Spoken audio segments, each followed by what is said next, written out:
तो एक वो कहावत है ना कि एक तो मियाँ बावरे और ऊपर से खाली भांग। शहर के बाहर एक कचड़े का एरिया होता है, तो वो एक छोटा सा एरिया रहना चाहिए भारत के साइड में। 40-45 साल के एक आर्मी अफसर ने 4 नए नौजवानों को पीटा था।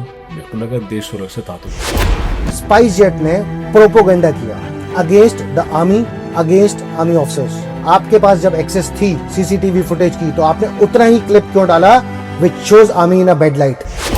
कितनी बारी आपने एलओसी क्रॉस की? ऐसी कोई डिफेंस नहीं है इस दुनिया में जिसको ब्रीच नहीं किया जा सकता। लाहौर तो हमारा है ना, कोई बता रहा था पासपोर्ट की जरूरत पड़ती है। एक्चुअल बेल्ट्स क्या हैं जो इफेक्टेड है? Comes to Jammu and Kashmir, जो पुंछ राजौरी में हो रहा है वो डोडा में नहीं हो रहा। But you need 100 things to go right, सही होने के लिए। जब पहलगाम हो जाएगा तब हम नए जवान भर्ती करेंगे, तब हम उनको ट्रेनिंग देंगे, तब हम उनको लेके जाएंगे। मतलब जब आपको प्यास लगेगी तब हम कुआं खोदना शुरू करेंगे। किस ऑपरेशन में आपको लगा यार आज मैं गया?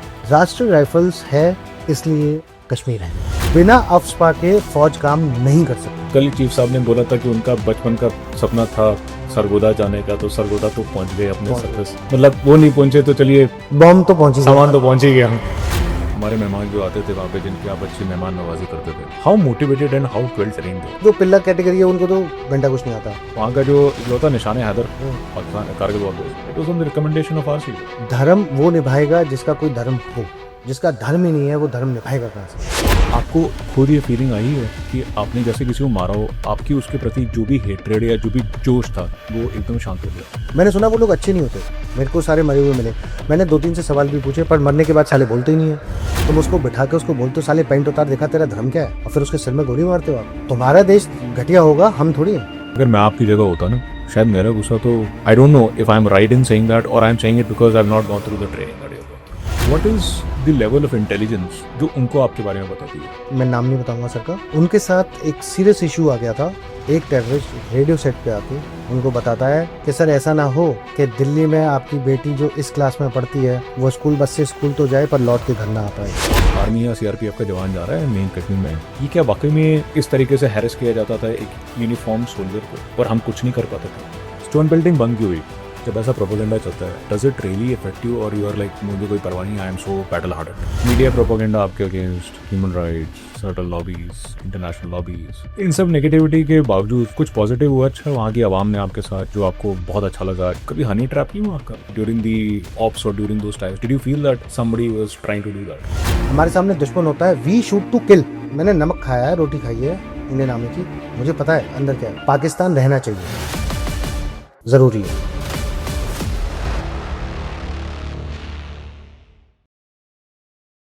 जय हिंद फ्रेंड्स, वेलकम और welcome back to Manas verse and on my podcast revelations with Manas ji.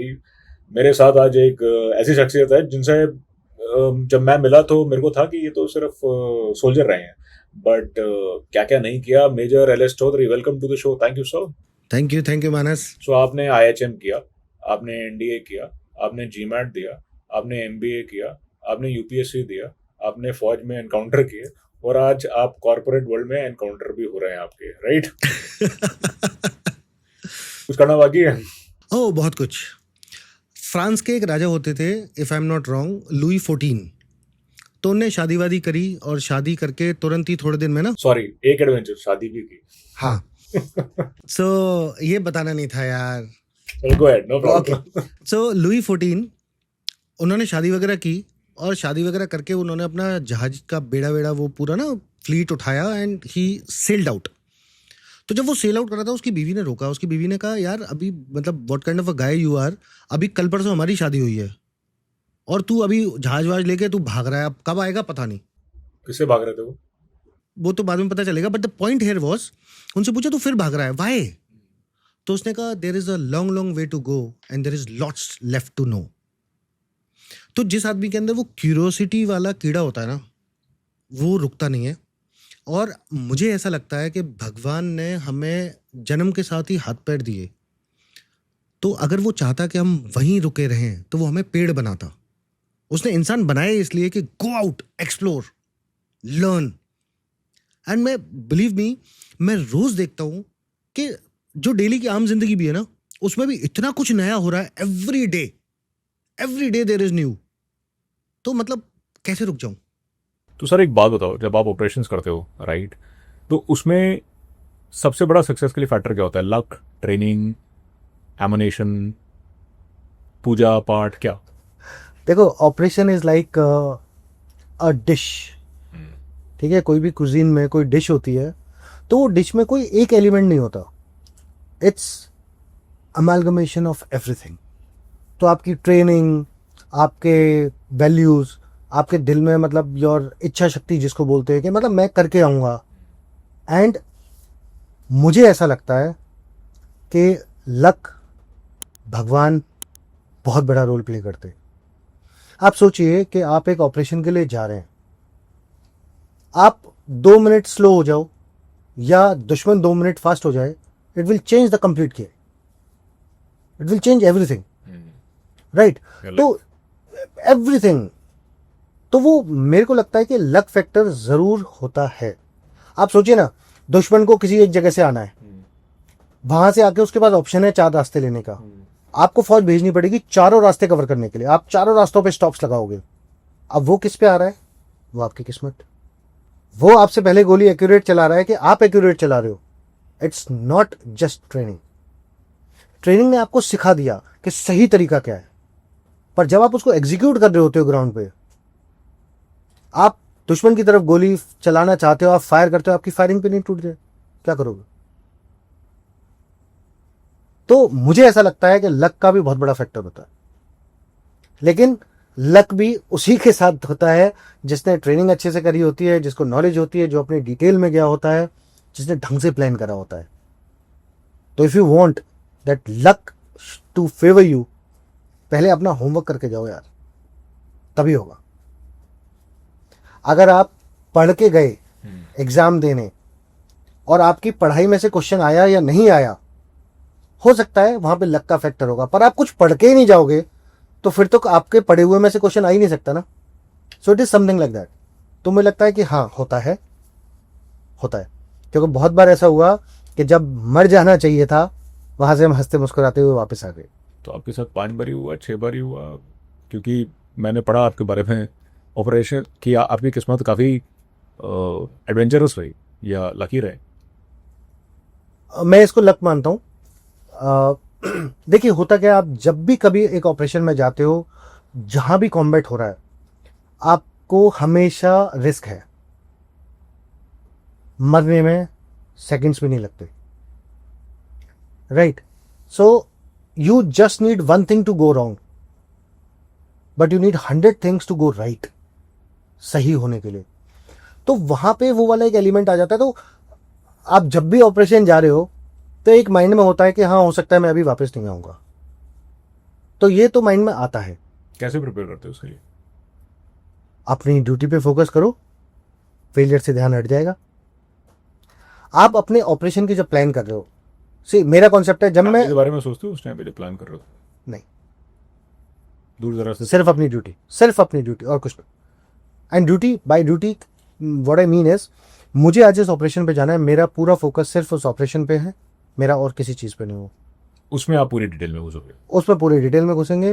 And लोग, हो सकता है लोगों को ये बात पसंद नहीं आए या सही ना लगे, पर मैं अपने एज ए इंडिविजुअल बोल रहा हूँ, मेरे को जब ऑपरेशन पे जाना है, मेरे को जिस काम पे जाना है, मेरा पूरा फोकस सिर्फ और सिर्फ उस काम पे है।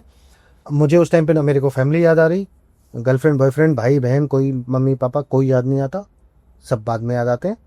उस ड्यूरेशन में मेरे को सिर्फ अपना काम दिख रहा होता है, मेरी टीम, मेरा दुश्मन, दैट्स इट। सो एक बात बता, इसमें जैसे आपने बोला कि you had multiple operations, right? मैं सब ऑपरेशन डिटेल में नहीं जानना चाहूँगा, बट किस ऑपरेशन में आपको लगा यार आज मैं गया? ऐसे तो कई बार हुआ यार, कई बार हुआ। And natural, it was the most scary, if scary is the right word to ask a soldier. Scary, देखो मैं पता है ये जो आपका क्वेश्चन है ना, ये मुझे सोचना पड़ेगा कि अच्छा मुझे कब डर लगा होगा, बिकॉज ये सब कुछ ना बाद में होता है। मैंने आपको बोला ना, जब ऑपरेशन में हो उस समय डर नहीं लगता? गोलियां चल रही हैं, कुछ नहीं लगता। दुश्मन है, दुश्मन फायर कर रहा है, मैं उस पर फायर कर रहा हूं, मतलब पूरा फोकस एक्शन और रिएक्शन के ऊपर है। There is no element of fear. बाद में आता है सब कुछ, क्या करते? बाद में होता है, सब कुछ होता है बाद में, मतलब मेरे साथ होता है। है ना, ऐसा नहीं है कि मैं कोई बोलूँ मैं कोई आसमान से उतर के आया हूँ कि मैं आई एम टोटली फियरलेस, ऐसा नहीं है। पर जब वो चीज़ चल रही होती है ना, तो आपके माइंड में नहीं आता मुझे पता है कि दुश्मन मेरे ऊपर गोली चलाएगा, राइट, मुझे अपना कवर लेना है, मुझे रेडी होना है, मेरे को सही पोजीशन में होना है, मेरे को दुश्मन पे फायर करना है। तो वो सारी चीज़ें वो चल रही हैं एंड वो एक्शन रिएक्शन चल रहा है, उसमें डर नहीं आता, मेरे बाद में ही आता है यार हमेशा। बाद में लगता है कि क्या कर दिया, बाद में लगता है ओ शिट यार इट वाज सो क्लोज, मैंने ज़्यादा आज ऐसे हो सकता था, मैंने ज़्यादा ही कूद दिया, ज़्यादा ही पास में पहुंच गया। समझे रहे So, ओ शिट मैंने अपना मोबाइल फॉर्मेट किया कि नहीं, तो वो सारे थॉट्स बाद में आते हैं। सो आप राष्ट्रीय राइफल्स में थे, राइट? राष्ट्रीय राइफल्स की सिग्निफिकेंस क्या है वहाँ पर? क्योंकि काफ़ी टाइम से है वहाँ पे, मिनिस्टर ऑफ होम अफेयर्स के अंडर आती है, कई बारी विवादों में भी रहती है, मतलब media, human rights and so on.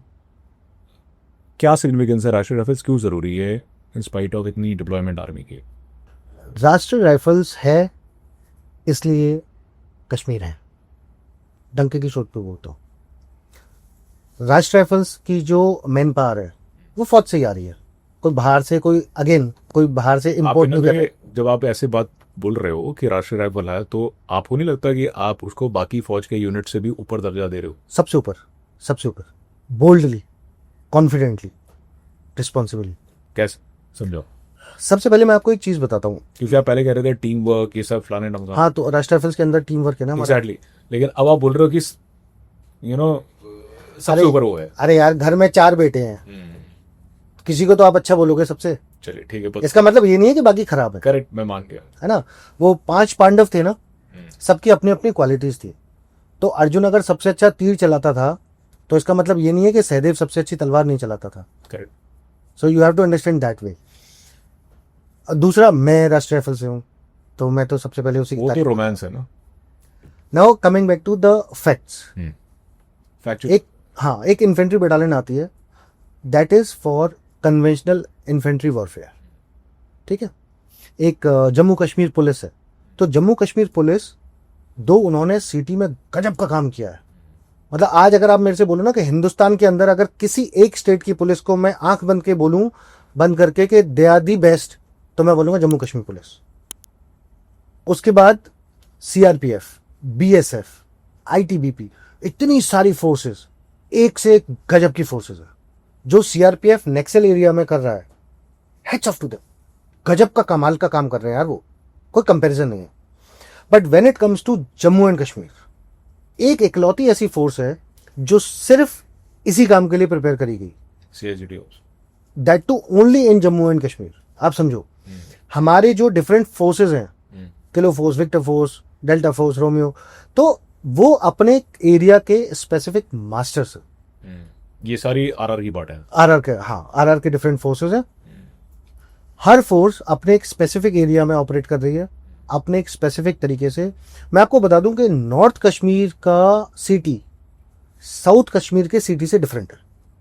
City में काउंटर टेररिज्म जो पुंछ राजौरी में हो रहा है वो डोडा में नहीं हो रहा है, इट इज डिफरेंट। उससे पहले मुझे एक बात बताओ, क्योंकि आपने बात की कि कश्मीर या J&K ये पूरा ही वॉलेटाइल एरिया है कि इसका, क्योंकि ना कई बारी thanks to the WhatsApp university आता है कि सिर्फ ओनली 10% इज अफेक्टेड और only 15% of the land mass अगर पूरी J&K की देखी जाए, सिर्फ वहाँ पे टेररिज्म है जिसपे इतना। इसका काउंटर भी होता है कि सिर्फ 15% एरिया के लिए हमने इतनी फौज डिप्लॉय की हुई है एंड सो ऑन। तो पहले मेरे को ये बताओ आप कि from a terrorism point of view actual belts क्या है जो अफेक्टेड है? इसका मैं आंसर एक क्वेश्चन के थ्रू दूं। श्योर। मुझे एक दिन एक लेडी मिली, मैं उनसे बात कर रहा था, तो मुझे पता चला वो प्रेग्नेंट है। तो अब मैं ये पूछना चाहता हूँ कि सिर्फ वो जो बायोलॉजिकल पार्ट जहाँ पे प्रेगनेंसी होती है वहीं पे प्रेग्नेंट थी, या वो हाथ में भी प्रेग्नेंट है, सिर में भी प्रेग्नेंट है, या वो पूरी लेडी प्रेग्नेंट है? क्या बोलेंगे? इफेक्ट्स हो जाओ, लेडी प्रेग्नेंट है ना जी, यही है ना, सही बात जी। तो वैसे ही अगर आपका कोई शरीर के पार्ट में इन्फेक्शन है तो वो आपके पूरे शरीर में है। मैं ये नहीं कह सकता कि मेरे को सिर्फ उंगली में इन्फेक्शन हुआ है, बाकी कहीं मेरे शरीर में इन्फेक्शन नहीं है, तो that is a wrong statement. Infection पूरे इंसान को हुआ है, वो है लोकलाइज्ड, बट मैं ये नहीं बोल सकता कि मेरी अगर इंडेक्स फिंगर में कोई पर्टिकुलर बैक्टीरिया वायरस आ गया है तो वो मेरे दूसरे हाथ में या मेरी लिटिल फिंगर में नहीं आएगा, राइट? एपिसेंटर गया। देखो ये इस तरीके से नहीं चलता, ये इस तरीके से नहीं चलता। मुझे बताओ, एक वो 2 दिन जैसे का माना जाता है कि, जैसे मैं पढ़ता हूँ newspaper, south Kashmir is more infested than north Kashmir.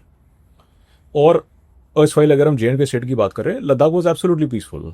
आपने जहां जोजिला क्रॉस कर लिया, with the exception of Kargil war, things became peaceful, right? And Pir Panjal के नीचे पीसफुल, मतलब आईबी पे यस होता था। Exactly. Now obviously of lately there been changes. Pir Panjal ranges में आपके अटैक्स बढ़ गए हैं, राजौरी कुंच में बढ़ गए हैं फिर से, right? Ladakh is still fortunately peaceful, may be because of the geographical location also. So इसमें आप समझाओ पहले कि एरियाज जो इन्फेस्टेड हैं, राइट, ये क्या मेरी अंडरस्टैंडिंग सही है और ऐसा क्यों है? ओके, अब मैं आपको एक बात बताता हूँ। जो ये लोग हैं, इनका मूवमेंट आप रिस्ट्रिक्ट कर सकते हो क्या कि एक डिस्ट्रिक्ट से दूसरे डिस्ट्रिक्ट नहीं जाएगा? You can not. जब कारगिल नहीं हुआ था तब तक कोई सोचता था कि वहां पे कोई लोग ऐसे आ सकते हैं, घुस सकते हैं? नहीं सोचते थे, पर हुआ। अभी तक सब लोग कह रहे थे कि जम्मू रीजन बिल्कुल पीसफुल हो गया है, जम्मू रीजन में अफस्पा हटा दो, वहां फौज की क्या जरूरत है। आज देखो क्या हो रहा है। ऐसे किसी को लग रहा था साउथ कश्मीर अब तो पीसफुल हो गया, बडगाम बिल्कुल शांत हो गया है, त्राल में तो कुछ नहीं होता, फिर पहलगाम कैसे हो गया? नाउ जब पहलगाम हो जाएगा तब हम नए जवान भर्ती करेंगे, तब हम उनको ट्रेनिंग देंगे, तब हम उनको लेके जाएंगे। मतलब जब आपको प्यास लगेगी तब हम कुआं खोदना शुरू करेंगे। If you work on that concept, आप प्यासे मर जाएंगे, आप कुआं नहीं खोद पाएंगे। सो जब तक 100% इन्फेक्शन खत्म नहीं होता, डॉक्टर कहता है एंटीबायोटिक्स खाते रहो। तो जब तक पूरा इन्फेक्शन पूरी वैली में से खत्म नहीं होता तब तक आप इसको नहीं हटा सकते। और अगर आप हटा रहे हैं तो आप बहुत बड़ी बेवकूफी कर रहे किसको हैं। हटाने की बात कर रहे हो? आफ्सपा को और आरआर को, और किसकी बात कर रहे हो? बिना अफस्पा के फौज काम नहीं कर सकता। Let it be very very clear, very very clear. क्यों ऐसे? क्या कौन से आपको उसमें एलिमेंट्स हैं आफ्सपा में जो आपको काम करने की इतनी सहूलियत देते हैं? आप मुझे एक बात बताइए, पुलिस काम करती है, क्यों करती है? क्योंकि गवर्नमेंट ने गाइडलाइंस दी हुई है, करेक्ट, किताब में लिखा हुआ है कि पुलिस ये काम कर सकती है। जी। ऐसे ही पुलिस को ये भी लिखा हुआ है कि कोई पर्टिकुलर एक्टिविटी होगी जो गलत है तो उस पर आपको वो बिना बताए अरेस्ट कर सकते हैं। ऐसे कानून बने हुए हैं ना, हर चीज के अलग अलग कानून बने हुए हैं। फौज के लिए क्या कानून है कि मैं देश के अंदर किसी व्यक्ति जो हथियार लेके घूम रहा है उसको मैं गोली मारूं? कहाँ है कानून? नहीं, ऐसा मुझे नहीं पता इस बारे में। ओनली अफस्पा, ठीक है? दिल्ली में फौजी चलता है, वो हथियार लेके चलता है क्या? नहीं, है ना, हमारी वर्दी भी अलग होती है। लेकिन वही फौजी जब जम्मू एंड कश्मीर में या नॉर्थ ईस्ट के कोई भी एरिया जहाँ पे ऐसी कुछ गड़बड़ है, वहाँ पे जब होता है तो उसका रोल चेंज होता है, उसकी ड्रेस चेंज हो जाती है, उसके हाथ में हथियार आ जाता है, राइट? वो सारी चीज़ें चेंज हो जाती हैं क्योंकि उसको एक पर्टिकुलर काम करना है। पर काम देश के अंदर जब करना है तो मुझे कानून तो बताओ, मैं कैसे करूं? मेरी पावर क्या है, मेरी जिम्मेदारी क्या है, वो कौन बताएगा? वो कानून बताएगा। वो क्या है? वो है अफस्पा। तो अगर अफस्पा नहीं है तो जम्मू कश्मीर में बैठी फौज इज लाइक दिल्ली में बैठी फौज। जब कोई मेरे पास आएगा, मेरे को चिट्ठी देगा, मुझसे रिक्वेस्ट करेगा, एक पर्टिकुलर जिले में या जिस एरिया में मुझे जाना है वहां एक मजिस्ट्रेट मुझे रिक्वेस्ट लिख के भेजेगा लोकल कमांडर को, तब मैं फैसला लूंगा। फिर मैं अपनी हायरार्की से पूछूंगा कि भैया ये फलाना डिस्ट्रिक्ट मजिस्ट्रेट है या डिस्ट्रिक्ट कलेक्टर है या डिप्टी कमिश्नर है, ये मेरे को ये चिट्ठी लिख के भेज रहा है कि आपकी ऐसी ऐसी आवश्यकता है, मैं जाऊं कि नहीं जाऊं? पूछेंगे, तब तक लोग आएंगे, कांड करेंगे और चले जाएंगे। Now if you want me to be effective, if you want me to kill the enemy, you got to give me weapon. मुझे ये पावर जब मिली कि मैं किसी को अरेस्ट कर सकता हूं, वो अफस्पा ने दी। मुझे जब पावर मिली कि देश के अंदर जब कुछ गड़बड़ हो रही है, ऐसे में मुझे कितना फोर्स यूज करना है, उसकी जो पावर दे रहा है वो अफस्पा दे रहा है। अगर आपने वो मुझसे हटा लिया तो मेरे पास पावर ही नहीं है, आई एम पावरलेस। देन फिर जे.एंड.के में बैठने का फायदा ही है। फायदा क्या? फिर तो यहाँ आराम से पार्टी वार्टी करेंगे यार, बढ़िया। लेकिन जब मैं लाइन ऑफ कंट्रोल के अक्रॉस या आईबी के अक्रॉस ऑपरेट करता हूं, उस टाइम पे मुझे आपकी परमिशन नहीं चाहिए क्योंकि वो एरिया आपके अंडर नहीं हुआ, वो तो मैं जीत के आपके अंदर लाऊंगा, करेक्ट, तब मैं आपको मजिस्ट्रेट बनाऊंगा, तब आप ऑर्डर पास करना, तब कॉन्स्टिट्यूशन आएगा, तब कॉन्स्टिट्यूशन आएगा। एग्जैक्टली देखिए, constitution is for the union of India, it's not about any person और एनी पर्टिकुलर पोस्ट। राइट, बात यह है कि मैं काम करता हूं कि हमारे कॉन्स्टिट्यूशन के अंदर जितना पूरा एरिया है वो सुरक्षित है। करेक्ट, जब वो सुरक्षित है, कॉन्स्टिट्यूशन एंड बाकी सारी चीजें। अब आपको नया एरिया चाहिए, मान लो कल को अगर लाहौर चाहिए, तो पहले मैं लाहौर जीतूंगा, मैं जीत के लाके आपको दूंगा, है प्लान वैसा, जैसा सरकार चाहे। पर जब लाहौर आपको मिलेगा तभी तो आप कॉन्स्टिट्यूशन में लिखोगे कि लाहौर भी हमारा हिस्सा है। मैप चेंज होगा, तब लेजिस्लेशन बनेगा, कानून बनेगा, तब फिर मजिस्ट्रेट साहब वहां बैठेंगे। एक बात बताओ, कितनी बारी आपने एलओसी क्रॉस किया? लाइन ऑफ कंट्रोल एक ऐसा क्षेत्र है जहां ना लाइन है ना कोई साला कंट्रोल है, ठीक है। तो हो सकता है कभी हम इधर उधर गए हों, तब लाइन आगे थी, अब लाइन पीछे है, तो ये तो होता रहता है। कोई लाइन है ही नहीं, आना जाना लगा रहता है। अब लाइन हो तब तो बताएं। क्योंकि आपने तो, आपकी कमीशनिंग तो तब हुई ना जब फेंसिंग भी पूरी नहीं हुई थी। हाँ, वो हमने देखी बनती हुई। फेंसिंग पूरी होने के बाद भी पार हो जाती है। मैंने बोला ना, ऐसी कोई डिफेंस नहीं है इस दुनिया में जिसको ब्रीच नहीं किया जा सकता। तो जब हम दुश्मन के लिए बोलते हैं तो रूल तो हम पे भी लागू होता है ना, तो दुश्मन है किसी के, और क्या। तो वो चीज़ है। एंड लाइन ऑफ कंट्रोल कुछ नहीं होता, ये सब मोह माया है। पता नहीं क्यों पाकिस्तानी उधर बैठे हुए हैं। मैं तो इंतज़ार कर रहा हूँ कुछ हो तो। मैंने सुना है गिलगिट भी बहुत खूबसूरत है, जैसे हमारा श्रीनगर खूबसूरत है, ऐसे गिलगिट बहुत खूबसूरत है। स्कार्दू में फोर्ट है, हाँ जी, बहुत अच्छा। हाँ जी। तो मैं सोच रहा हूँ कि जैसे एक बार एक लाहौर बस गई थी, है ना, पर उसमें कोई बता रहा था पासपोर्ट की जरूरत पड़ती है। मैं चाहता हूँ बिना पासपोर्ट के जाए। लाहौर तो हमारा है ना, टेक्निकली हमारा है। अच्छा, हाँ, लाहौर जो है, कैसे? देखो भगवान राम के बेटे थे लव, अच्छा, उनका शहर था, हाँ जी, हाँ जी। तो तब से वो हमारा था। उसके बाद पार्टीशन गलत हुआ। हमारे सिख धर्म का एक बड़ा इंपॉर्टेंट प्लेस है लाहौर। मतलब आप पढ़ना, वो टेक्निकली हमारे पास होना चाहिए। लाइन वाइन गलत खिंच गई है, ये ठीक होनी चाहिए। मैं बोल रहा हूँ पाकिस्तान बोलता है वो जम्मू कश्मीर की लाइन, मैं बोल रहा हूँ यार पंजाब में लाइन गलत खिंची है, लाहौर हमारा है। तो अब पता नहीं, देखो कब वापस मिलेगा। उधार तो उधार होता है, पाकिस्तान के ऊपर उधार है हमारा। प्लान है मतलब? देखो मैं कौन होता हूँ प्लान बनाने वाला, पर मतलब आपका प्लान, इच्छा तो बहुत है। आपका प्लान है कभी गिलगित बाल्टिस्तान घूम के आओ? वो तो मेरा बहुत बहुत दिल की तमन्ना है, बहुत दिल की तमन्ना है कि यहाँ से ले जाएं या सीधा स्कार्दू या गिलगिट एयरपोर्ट पे हम लैंड करें, दिल्ली से फ्लाइट लें, बढ़िया। वैसे कल ही चीफ साहब ने बोला था कि उनका बचपन का सपना था सरगोदा जाने का, तो सरगोदा तो पहुंच गए अपने पहुंच सर्विस। मतलब वो नहीं पहुंचे तो चलिए, बॉम्ब तो पहुंची गया। सामान तो पहुंच ही गया। अब वैसे ज्यादा मुश्किल नहीं है। मैंने सुना है सरगोदा का एयरबेस है, अच्छा है, जगह वगैरह अच्छी हाईली है। फोर्टिफाइड है। थोड़ा उसको वो करने की जरूरत है, मॉडिफाई। मतलब वहाँ पे एक हमारा तिरंगा लगा ऊपर, बगल में कुछ इंडियन तो modify एयरफोर्स। भी कर ही लिया ऑपरेशन में, हाँ, उसके बाद सोचो ना, जगह बना ली। मतलब हमारा तिरंगा हो, इंडियन एयरफोर्स का वो नीला वाला झंडा हो, वहाँ हमारे सुखोई मिराज वहाँ जाए।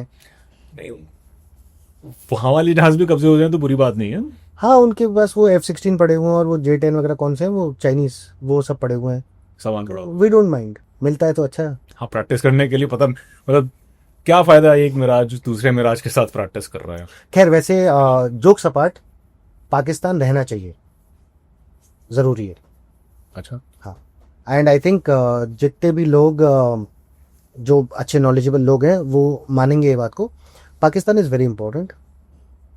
एक तो देखो, दो तीन चीज़ें होती हैं। आप बॉक्सिंग सीखते हो तो you need a punching bag, तो पाकिस्तान से अच्छा पंचिंग बैग कहाँ मिलेगा। हमारे हाथ पैर वो चाकू पे धार रहनी चाहिए ना, तो वो पीटने के लिए कोई चाहिए, तो पाकिस्तान इज़ फेयर इनफ। आप लोग भी मोटिवेटेड रहो। हाँ, कोई मतलब ऐसे होता है ना, मतलब you prepare for bigger Wars, पर बीच में छोटा मोटा ना, मतलब ड्राई रन करने के लिए तो कौन है, चलो पाकिस्तान को पीट लो, चलो ठीक है वो पीट पाटाओ। वो तो हम थोड़े ना शरीफ देश है, शांति प्रिय, कि हम घुस के कुछ करते नहीं ज़्यादा। इसलिए एक अच्छे कपड़े पहनने का रीजन होना चाहिए ना, शाम को अच्छी पार्टी होनी चाहिए, हाँ, अच्छा होना चाहिए। और क्या। तो आपको लगता है कि हाथ गर्म करने के लिए चलो थोड़ा बहुत हाँ, थोड़ा दो चार, चल हो आए, घूम आए, तो वो होता रहना चाहिए थोड़ा बहुत। एक वो है, बॉम्ब अच्छा रहता है। बहुत अच्छा रहता है। एंड पाकिस्तान जो है बहुत अच्छा मुल्क है कि वो हमारी आर्मी, नेवी और एयरफोर्स तीनों को प्रैक्टिस देता है। और हमारी नेवी है, वो जाएंगे कराची की तरफ चले जाएंगे, पाकिस्तान को डरा देते हैं। मतलब इट्स नॉट डन। अभी ये ऑप सिंदूर हुआ, हमारे फाइटर्स गए, वो डाल के बम फेंका है, हमारे एयर डिफेंस ने उठा के फायर कर, आकाश में शेल इस सिस्टम बार तो फाइटर्स को जाने की जरूरत भी नहीं पड़ी। हाँ, दूर से हमारा ब्रह्मोस मार दिया है। 300 अब पाकिस्तान बॉर्ड। छोटा सा, तो पाकिस्तान पतली सी स्ट्रिप है, पाकिस्तान डेप्थ है नहीं उसमें। But coming on serious note, Pakistan is important because it's keeping lot of nonsense at bay from us. Pakistan के अक्रॉस आप देखो, सारा तो उबड़ खाबड़, मतलब कुछ कुछ चलता ही रहता है वहाँ उल्टा सीधा। तो पाकिस्तान काफ़ी कुछ झेल रहा है। अगर वो हमारा हिस्सा रहते तो ज़्यादा सेफ रहते, ज़्यादा तमीज़ में रहते। तो एक उनके वेस्टर्न साइड में ऑलरेडी न्यूसेंस है बहुत सारा, और वो ईस्टर्न साइड पे हमारे साथ लड़ते रहते हैं। तो वो कहावत है ना कि एक तो मियाँ बावरे और ऊपर से खाली भांग। तो पाकिस्तान एक तो वैसे ही बहुत गलत लोकेशन में फंसा हुआ है, सैंडविच, और उसके बाद हमसे लड़ता रहता है। सो थोड़ा सा पाकिस्तान रहने देना चाहिए, दैट्स इम्पोर्टेंट, ऐसा मैं सोचता हूँ। नहीं तो वहाँ की सोच वालों का क्या करेंगे? शहर के बाहर एक कचड़े का एरिया होता है, तो वो एक छोटा सा एरिया रहना चाहिए भारत के साइड में। So coming to your RR days, एक बार बताओ, आरआर में किस टाइप की आप गन्स यूज करते हैं? Is it a very specialised equipment, और जो जिसकी एक्सेस किसी और को नहीं होती, फौज को नहीं होती, और is it a regular equipment? देखो, आरआर का जो कॉन्सेप्ट है, हम सीटी रोल अपने देश के अंदर कर रहे हैं। जी। सो हमारे पास जो वेपन प्रोफाइल होनी चाहिए, वो होना चाहिए दुश्मन के अकॉर्डिंग, ठीक है, और एरिया के अकॉर्डिंग। तो दुश्मन जो हमसे लड़ने आ रहा है, आर्मर नहीं आएगा, टैंक्स नहीं आएंगे दुश्मन के। It's a pure CICT ops. हाँ, तो जो टेररिस्ट आ रहा है, वो AK-47 लेके आएगा, वो UMGP का वगैरह पहले लाते थे, वो सब लेके आ सकता है, एंड थोड़ा बहुत उससे ऊपर जाएगा, पर वो मिसाइल्स लेके नहीं आ रहा, राइट? वो मैक्सिमम आरपीजी ले आएगा। हाँ, वो तो ले आते हैं, उससे ऊपर नहीं जा पाएगा, राइट? ग्रेनेड्स वगैरह लाएगा, पर वो 81 mm मोटर नहीं लेके आएगा, ठीक है, वो उस रेंज में नहीं जाएगा। तो उसको मारने के लिए मुझे क्या चाहिए? Matching and slightly higher. Slightly higher क्यों? मेरे लिए बहुत ईजी है, जहाँ टेररिस्ट बैठे हैं मैं वहाँ पे 81 mm मोटर का फायर करवा दूँ, है ना, बहुत ईजी है। वो जहाँ बैठा है सर मर जाए, पर वो बिल्टअप एरिया में होगा। वहाँ जो उसके अगल बगल में सिविलियन है, वो तो मेरे देश के, वो तो मेरे अपने लोग हैं, उनका नुकसान नहीं होना चाहिए, राइट? क्या पता वो किसी को हॉस्टेज बना के बिठा रखा है, अब मैं यहाँ से मोटर मार दूँ, किसी का घर तबाह हो जाएगा। घर तबाह हो रहा है ना? घर वो तबाह नहीं होना चाहिए जो मैं नहीं करना चाहता। मतलब it should be in my hand, power should be in my hands. So FSP के आफ्सपा के अंडर आप किसी के भी घर को उड़ा सकते हो? अगर जरूरत पड़ेगी तो उड़ाना पड़ेगा। You don't need a permission. वहां पे अफ्स्पा जब आ गया, देखो basically you have to understand, कहीं चोरी डकैती कुछ हुआ तो लोकल पुलिस का काम है, फौज को कोई मतलब नहीं। पुलिस का काम है, पुलिस करेगी। आपने देखा होगा, पुलिस का जवान होगा, कोई डंडे वाला होगा, कोई राइफल वाला होगा, करेक्ट। लेकिन राष्ट्रीय राइफल्स का जो जवान होगा वो सब ऑटोमेटिक राइफल्स के साथ होंगे, राइट? मैं वो चीजें नहीं लेके जा रहा हूं। जब आप इन्फेंट्री पे आ जाते हो तो इन्फेंट्री तो ATGM भी लेके जा रही है, फैकेट मिसाइल लेके जा रही है ना, 81 mm मोटर लेके जा रहे हैं, वो तो दुश्मन को फिर खत्म करने के लिए है ना? डिफरेंट ऑपरेशन हो गया। वो डिफरेंट ऑपरेशन हो गया। अब पुलिस का एरिया नहीं है। अब हम आगे बीच में, एक हमें पुलिस से आगे और इन्फेंट्री से थोड़ा पीछे। इन्फेंट्री तो घूसा मारेगी तो मर जाएगा, फिर तो इन्फेंट्री चाहिए पाकिस्तानी इन्फेंट्री को पीटने के लिए। अब या तो टेररिस्ट को मारना है, तो हम AK-47 ले गए, ग्रेनेड्स ले गए, 2-4 तरह की माइंस, एंटी पर्सनल माइंस हम लेके गए, ठीक है, उतनी ही हमें जरूरत है। LMGs की हमें जरूरत है, हम वो सब लेके गए, राइट? उससे ज्यादा हमें जरूरत नहीं है कि अटैक हेप्टर्स हमारे साथ आ रहे हों और हम गाँव पे बॉम्बिंग कर रहे हैं, दैट्स नॉट नीडेड। बड़ा क्यूरेटेड। आपने AK-47 की बात की, so why AK-47 is undoubtedly the best weapon, go to weapon if not the best. और ये AK-47, 56, 72, ये नंबरिंग और इनमें फर्क क्या होती है गन्स में? ओके, तो सबसे पहले तो ये गन्स नहीं है, ये राइफल्स है। फर्क क्या होता है दोनों में? बहुत फर्क होता है। आता हूँ, उस पर आता हूँ। नाउ जो AKs आपने बात करी, AK जो वेपन है, राइफल्स हैं, ये सारी की सारी पर्सनल वेपन है, ठीक है? पर्सनल वेपन होता है जो इन पर्सन मैं कैरी करता हूँ, पिस्टल, AK, है ना, मेरी खोखरी, डैगर, वो सारी चीज़ें ये मेरे पर्सनल वेपन होते हैं, पर्सनल आर्म, है ना? अब क्या होता है कि AK की सीरीज है, तो जैसे AK-47 है, उसको मॉडिफाई करके फिर AK-56 हो गई। वो थोड़ा सा डिफरेंट है, concept, mechanism, firing mechanism is same, but weapon के लुक एंड फील और कुछ चीजों में डिफरेंस किया। ठीक है, ऐसे ही फिर 72 जो भी आप बोल रहे हो वो सब मतलब फिर फर्दर कॉपीज है ना। अभी कौन सी 201 या कुछ बोल रहे हैं, AK-201 या कुछ तो नाम आ रहा है, आई don't no, I have not used it. इनमें ज्यादा डिफरेंस नहीं है, जो फायरिंग मैकेनिज्म है इट इज सेम।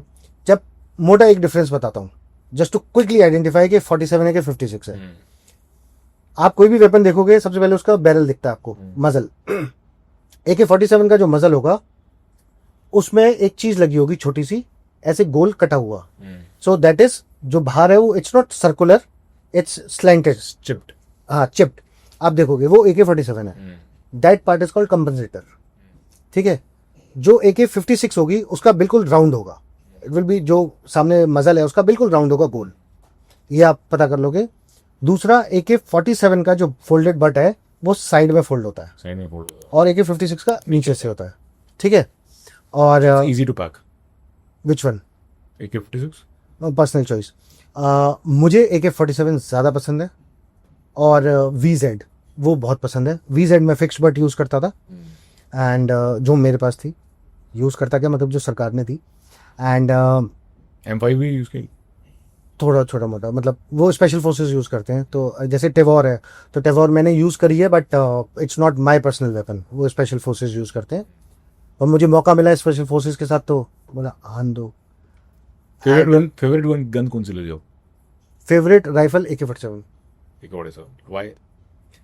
देखो, It saved you many times. Emotional bonding है। इमोशनल बॉन्डिंग भी है, और एक होता है ना कि टेक्निकल नहीं जा रहा हूँ मैं जानबूझ के। ठीक है, मैं I can give you technical reasons. नहीं, आप बिल्कुल बता सकते हो, मैं सुनने को तैयार हूँ। नहीं, जैसे AK-47 का कहा जाता है कि it's like plug and play वाली है, कि आपने उठा के इसको फेंक दिया, कोई जंग वंग नहीं लगती, कुछ नहीं होता उसको। आप उठाओ, उसमें नई मैगजीन चढ़ाओ, कॉक करो, फायर, इट्स गुड। जब आप उसको फायर करते हो तो इसका जो बैरल है इट्स सेल्फ क्लीनिंग, तो वो ऑटोमेटिक सेल्फ क्लीन हो जाएगा। ठीक है, और जो इसका चैम्बर है वो भी जो गैसेस का फ्लो है उससे वो पूरा क्लीन हो जाता है। तो इट्स वेरी हैंडी, है ना, लाइट वेट है, 4.5 किलो, तो उस तरीके से बड़ी अच्छी लगती है। दूसरा क्या है, पर्सनली मैं अपना अगर बोल रहा हूँ, तो मैंने जो AK-56 जब यूज़ करी है 56 में, तो उसका जो बट है इट्स लाइक सर्कुलर में मेटेलिक होता है, आप लगाते हो उसको, somehow I don't feel comfortable with that. And जब से मेरी शोल्डर इंजरी हुई तब से AK-47 का जो बट है इट्स वेरी स्लीक, और वो मेरे को लगता है कि मेरे अंदर आ जाता, फिट आता है सही। तो my position is better with that.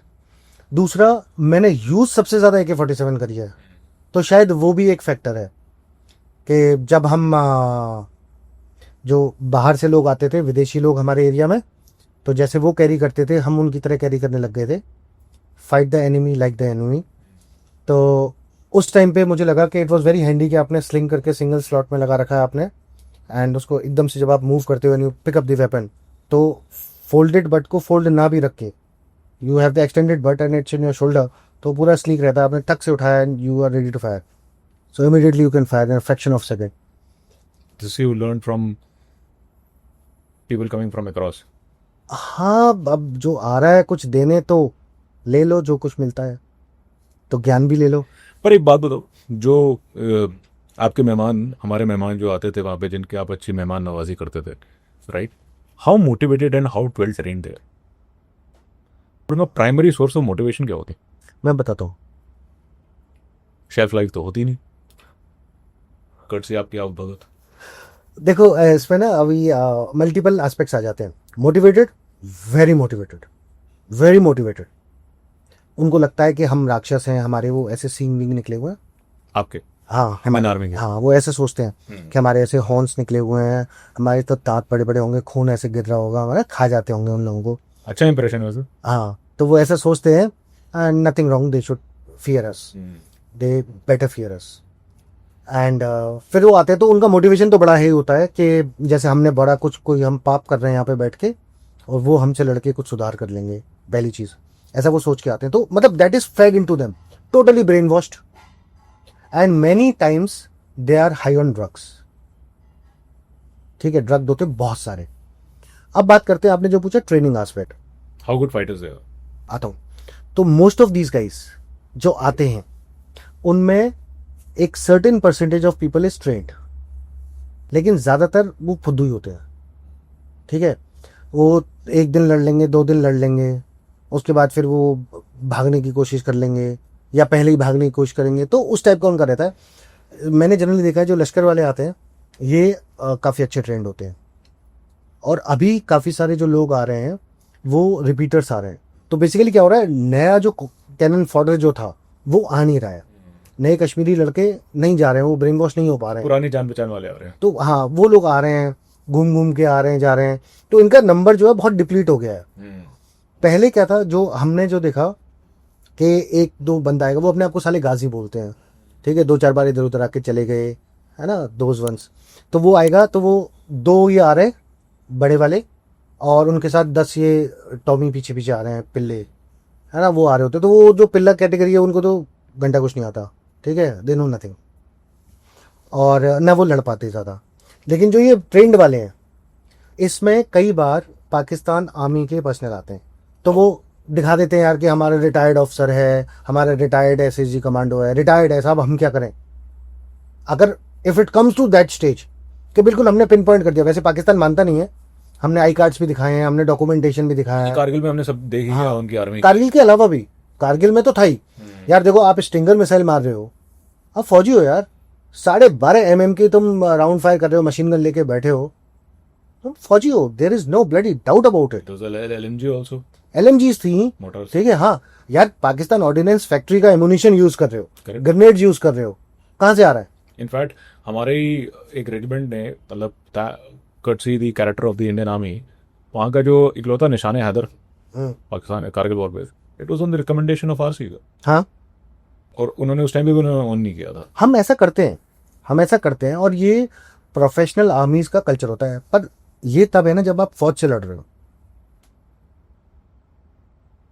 धर्म वो निभाएगा जिसका कोई धर्म हो, जिसका धर्म ही नहीं है वो धर्म निभाएगा कहाँ से। तो जो टेररिस्ट है उसका कोई धर्म ईमान है नहीं साले का। और जो वहाँ पे उस टेररिस्ट के गार पे जो एसएसजीज और उनके फोर्सेस वाले आ रहे हैं, वो भी अपना धर्म ईमान छोड़ दिया था। तो आप समझो ना कि पॉइंट वही आ रहा है ना। अदरवाइज कोई भी निर्दोष सिविलियन, कोई आदमी अपनी बीवी बच्चों के साथ घूमने गया हुआ है, तुम उसको बिठा के उसको बोलते हो साले पैंट उतार, देखा तेरा धर्म क्या है, और फिर उसके सिर में गोली मारते हो आप। Nobody does that. हमारे सामने दुश्मन होता है, वी शूट टू किल, पर हम किसी की बॉडी को म्यूटिलेट नहीं करते। हमारे लिए सिर्फ ये फर्क पड़ता है कि तू दोस्त है या दुश्मन है। हम उसके बियॉन्ड नहीं जा रहे होते, हम गंदगी नहीं मचा रहे होते, because professional soldiers do not engage in such things. लेकिन अब ये जैसे ये क्या नाम है, इसको मारा ना मूसा जो था, ठीक है, ये बोलते हैं एसएसजी, यार उसका मॉडस ऑपरेंडी दिख रहा है, वो किस तरीके से कौन सा वेपन यूज कर रहा है, कहाँ से आया वेपन। वेपन क्या सब्जी मंडी में बिकता है, कहाँ से ला रहा है वो, ठीक है। उसके बाद वो आ रहा है और किस तरीके से आप हरकत कर रहे हो। आर्मीज डोंट डू दिस। इसीलिए जब कारगिल में पाकिस्तान ने अपने फौजियों की बॉडीज को, उनके मॉर्टल रिमेन्स को क्लेम करने से मना कर दिया, लेने से मना कर दिया, हमने उनका जनाजा पढ़ा, हमने उनका बरियल करा, क्योंकि we are a professional army and a moral army. जब आप मुझसे लड़ रहे हो, आप मेरे दुश्मन हो, आप मर गए, उसके बाद आप एक सोल्जर हो, आपको सोल्जर का अधिकार है। आप अपने देश के लिए लड़ रहे थे, मैं अपने देश के लिए लड़ रहा हूं। आपके देश ने आपको ओन नहीं किया, मैं आपको आपकी इज्जत दे रहा हूँ। हाँ, तुम्हारा देश घटिया होगा, हम थोड़ी हैं। How would fighters Pakistani army is? आर्मीज army, वो भी ट्रेंड है। आपका कभी चाइनीज से पाला पड़ा? चाइनीज से मैं चाइनीज के साथ कभी लड़ा नहीं। मैंने चाइनीज खाना बहुत खाया है, कभी सरकार ने मौका नहीं दिया, नहीं तो मैं तो उनको भी नूडल की तरह खा जाऊँ। या उन्होंने मौका नहीं दिया? कैसे भी समझ लो, आपकी प्रवृत्ति समझ गए होंगे। When it comes to you know warfare, enemy is enemy, कोई फर्क नहीं पड़ता वो चीनी है कि शक्कर है, नमक है कि कीड़ा है, it doesn't make a difference. But when you are into ops, एक बार बताओ, जैसे आपने बात की कि जब हमने मार दिया तो तब हमारा काम खत्म हो गया, राइट? हाँ सेंस। आपको खुद ये फीलिंग आई है कि आपने जैसे किसी को मारा हो, आपकी उसके प्रति जो भी हेट्रेड या जो भी जोश था वो एकदम शांत हो गया? देखो, मैं आपको एक चीज बताता हूँ, is there that mood change की जब तक ऑपरेशन चल रहा है तब तक तो यार छोड़ना नहीं है, इसको मारना, because he is a threat to me and my country. लेकिन जब उसको मार दिया, उसको न्यूट्रलाइज कर दिया आपने, right, then what is the sentiment? मैं टेक्निकली आपको बताऊं, कभी ऐसे नहीं लगता कि मैं इसको मार रहा हूं, right, that's not the feel ये वो दुश्मन है, वो मेरे ऊपर फायर कर रहा है, मैं उसके ऊपर फायर कर रहा हूँ। Now as per my training, है ना, मैं उसको मूव कर रहा हूँ। मेरी जो मैंने टेक्टिकल जो मैंने पढ़ाई करी है, जो बैटल ड्रिल की मैंने पढ़ाई करी है, मैं उसको फॉलो कर रहा हूँ। दुश्मन आया, दुश्मन ने फायर किया, मैंने उसकी तरफ एम लिया, मैंने फायर किया, वो मुझे दिखा, मैंने फायर किया, वो नहीं दिखा, मैं रुका हुआ हूँ। It's a chess move. हाँ, मतलब वो चल रहा है आपके माइंड में। मैंने उसको मारा, वो गिरा, वो मर गया, खत्म, Next. है ना। Now move on to next. मैं ये नहीं सोच रहा हाय मैंने इसको मार दिया, मैंने कोई बड़ा काम किया है, छोटा काम किया है, अच्छा किया, बुरा किया, नहीं, you don't think like that. You are a soldier, मुझे उसको न्यूट्रलाइज करना है। बट जब हम न्यूट्रलाइज कर दिया, जब ऑपरेशन खत्म हो गया, then also do you have an hatred? नहीं, कोई हेट्रेड क्यों होगी? मतलब देखो, जैसे ऑपरेशन खत्म होता है, मैं जैसे आपको बता, उन्होंने म्यूटिलेट, वो हमारे साथ उन्होंने हमारे सोल्जर्स के साथ बहुत बुरा ट्रीटमेंट किया। I don't want to get into those details, right, दर्द होता है अंदर से बहुत, राइट। लेकिन आपको कभी मन नहीं करता जब जैसे उन्हें आपने मारा कि यार इसने हमारे ना उस बंदे को ऐसे ऐसे तड़पाया था या ऐसे टॉर्चर किया था, अब हम इसको ऐसे करें? यहाँ पे आपकी मॉरल वैल्यूज काम में आती हैं। जज्बा नहीं आता पहले, अंदर से नहीं आता? नहीं, जज्बा, ये जज्बा कभी नहीं हो सकता कि मैं इसके नाखून निकाल लूं, या मैं इसके जेनेटल्स काट दूं, या मैं इसकी आंखें फोड़ दूं। ये कोई जज्बा थोड़ी होता है।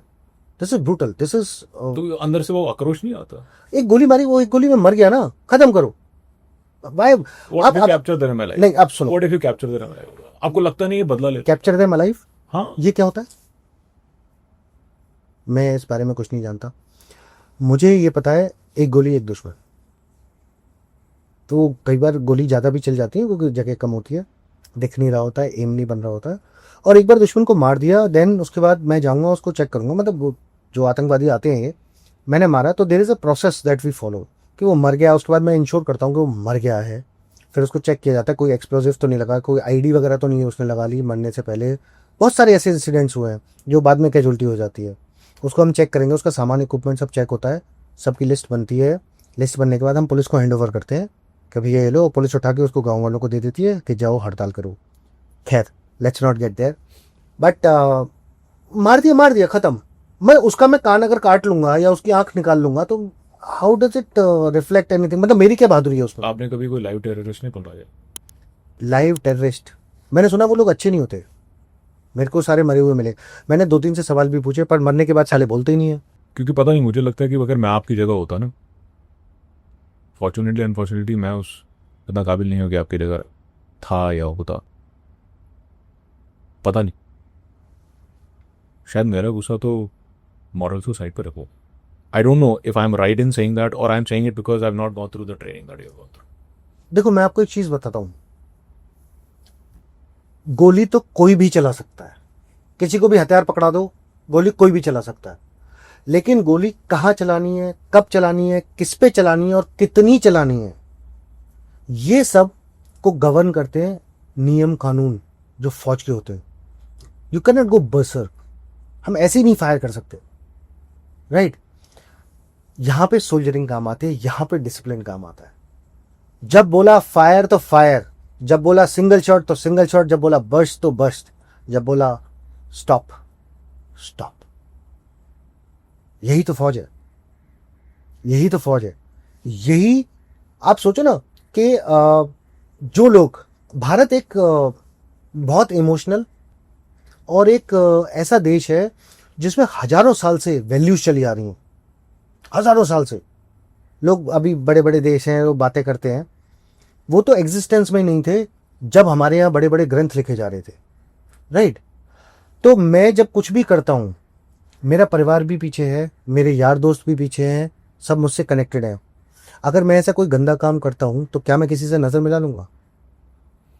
जब एक जमाने में कश्मीर के अंदर इंडियन आर्मी को बदनाम किया जा रहा था, प्रोपोगंडा कराया जा रहा था पाकिस्तान के थ्रू, खूब बोला जाता इंडियन आर्मी तो ये अत्याचार कर रही है, वो अत्याचार कर रही है, ऐसे कर रही है, वैसे कर रही है। उस दिन भी भारत का सैनिक, भारत का जवान, भारत का अफसर सीना चौड़ा करके खड़ा होता था कि आई एम मॉरली राइट। जिसको मेरे ऊपर जो एलिगेशन लगाने दो साले को, सत्य सामने आएगा। क्यों? क्योंकि मैं मॉरली करेक्ट हूं, मैं जानता हूं कि मैं मॉरली करेक्ट हूं। प्रूव करने में हो सकता है टाइम लगा। जनरल वीके सिंह ने आके पूरी फिर सब इंक्वायरी करवाई, सब कुछ हुआ और पता चला कि झूठे केसेस लगाए। अब अगर मैं ऐसे गलत चीज करूंगा, मैं दुश्मन की आंख निकाल रहा हूं या कुछ उसके साथ कर रहा हूं, ऐसा नहीं है कि उस टाइम पे गुस्सा नहीं आएगा या अगर कोई याद दिला दे तो नहीं आएगा, लेकिन एज एन ऑफिसर अगर मैं करूंगा तो मेरे पीछे जो मेरे जवान खड़े हैं वो तो पाकिस्तान को हलवा बना के खा जाएंगे, राइट। तो वो चीज का भी आपको हिसाब रखना पड़ता है कि कितना खुला रखना है और कितना बंद रखना है, कहां तक वो एग्रेशन सही है, कहां जाके गलत हो जाएगा, राइट। तो वो बड़ा इंपॉर्टेंट है। महाभारत के युद्ध में सब कुछ हुआ, पर किसी ने भी ये अच्छा नहीं बोला कि भीम ने दुशासन का सीना चीर के खून निकाला। किसी ने नहीं बोला कि अच्छा काम किया। बाकी उनकी सारी बातों को अच्छा बोला, पर यह बात किसी ने अच्छा नहीं बोला। तो वो काम नहीं करना, यही तो सेल्फ डिसिप्लिन आ जाता है, यही तो फौज को फौज बनाती है। पता नहीं, क्योंकि मैंने जैसा कि कहा कि जब मैं इसे ना दूसरी साइड से देखता हूँ और जब मैं पढ़ता हूँ, because I don't have the training, because I don't have the discipline, तो मेरा जो गुस्सा उस टाइम पे होता है ना, बहुत हाई लेवल पे होता है। और शायद आप लोगों की ट्रेनिंग आपके उस गुस्से और उस भाव को कैसे कंट्रोल करना है और उसे कैसे सही डायरेक्शन में लेके जाना है वो आपको सिखाता है। इसलिए मैंने बोला पता नहीं। मैं ये नहीं कह रहा हूँ कि आपकी बात पे कोई डाउट है, बट हाँ, इस मामले में सही या गलत का रिएक्शन क्या है आई डोंट नो। तो कि जो, बल्कि मैं बहुत रिस्पेक्ट करता हूँ जो हमारी फौज ने आज तक किया। इन कई बार मेरे को लगता है कि जो हमारे साथ हुआ कि इनका जब वो पत्थर से बिल्कुल उसी भाषा में देना चाहिए कि नहीं देना चाहिए, this is a question that is always there. देखो, अगर कुत्ता आपके ऊपर भौंक रहा है तो आप थोड़ी उसके ऊपर भौंकोगे, गोली मार दो सारा। भौंकना नहीं, उसके लेवल पे नीचे नहीं जाना, ऊपर रहो। हम बड़े हैं, हम सही हैं। हमने ऑपरेशंस की बात की। What is the level of intelligence जो उनको आपके बारे में बताती है? बहुत कुछ पता होता, हमें उनके बारे में, उनको हमारे बारे में। आप सोचो, इतनी सारी एजेंसीज हैं, उनकी दाल रोटी यही तो है। इंटेलिजेंस एजेंसीज जो हैं, बट उनको आपके फैमिलीज के बारे में पता होता है? नॉट ऑलवेज, बट कभी आपको ऐसा हुआ है आपको फ़ोन आया हो या आपको मैसेज आया हो जिसमें नाम से बुला रहे हो, आपको आपका नंबर बता रहे हो, बता दो। सर्विस नंबर उन्हें पता होता है? एक मेरे साथ तो नहीं है, एक दूसरे ऑफिसर थे, हमसे काफ़ी बड़े, मैं नाम नहीं बताऊंगा सर का। उनके साथ एक सीरियस इशू आ गया था। ही वॉज डूइंग वंडरफुल, है ना। ये 90s की बात है और मिड 90s की। सर का ऐसा एक माहौल बन गया था उस टाइम पे। एक तो ये थे भी बहुत सारे वहाँ पे, इतने ऑपरेशंस होते थे, एक एक बटालियन अपने टेनोर में 200 300 आतंकवादी मारते थे। That was the status. अब उस बटालियन में भी एक ऑफिसर है जो सबसे हॉट फेवरेट चल रहे हैं और जिनका सबसे ज़्यादा वो चल रहा है। एंड उसके बाद एक टेररिस्ट रेडियो सेट पे आके, जिसको और भी लोग सुन रहे हैं, रेडियो सेट पे आके उनको बताता है कि सर इतना हालत ख़राब मत करो कि उनके शहर का नाम लेके, ऐसे मैं रैंडमली बोल रहा हूँ दिल्ली, ठीक है, मैं वो नाम नहीं लेना चाहता, ठीक है। कि सर ऐसा ना हो कि दिल्ली में आपकी बेटी जो इस क्लास में पढ़ती है वो स्कूल बस से स्कूल तो जाए पर लौट के घर ना आ पाए, और मैडम अपनी कार को खाली लेके जाएं और खाली लेके आएं, या वो भी घर ना पहुंच पाए। With names, with city, with school का नाम, ये उनको बोला गया था They had that level of detail. At one point of time. फिर army took whatever action they had to take immediately. फिर But how common such instances are? कि is not very common, not very common, But because हुआ था ऐसा ऐसा एक one of incident हुआ है। ऐसे कई इंसिडेंट हुए हैं, बहुत सारे हुए हैं, but now there are changing phases, right. तो उस टाइम जो चीज़ें थी, मैं हमेशा बोलता हूँ कि मेरे सीनियर्स ने इतना अच्छा काम करा, इतना बढ़िया काम करा कि हमें तो बहुत कम परेशानी देखनी पड़ी। एंड उस टाइम पे फिर corrective actions then army immediately वो उसको भी मेरे ख्याल से हफ्ते 10 दिन में उसको भी ठोक दिया साले का। इतना टाइम नहीं लगता। और जिन सर की मैं बात बोल रहा हूँ वो तो घुस घुस के जंगल में ढूंढ ढूंढ के मारते थे। सो एक बात बताओ, उनको आपकी फैमिली के बारे में बताओ, आपको भी उनकी फैमिली के बारे में बताओ।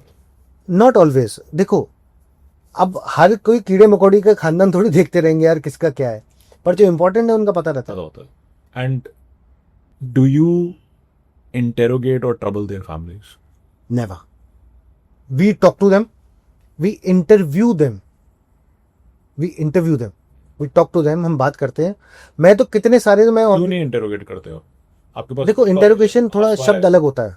हाँ, मैं जानबूझ के वो शब्द बोल रहा हूँ. हाँ देखो ऐसा है ना, उठा लो आप फैमिली वाले को, नुकसान क्या है?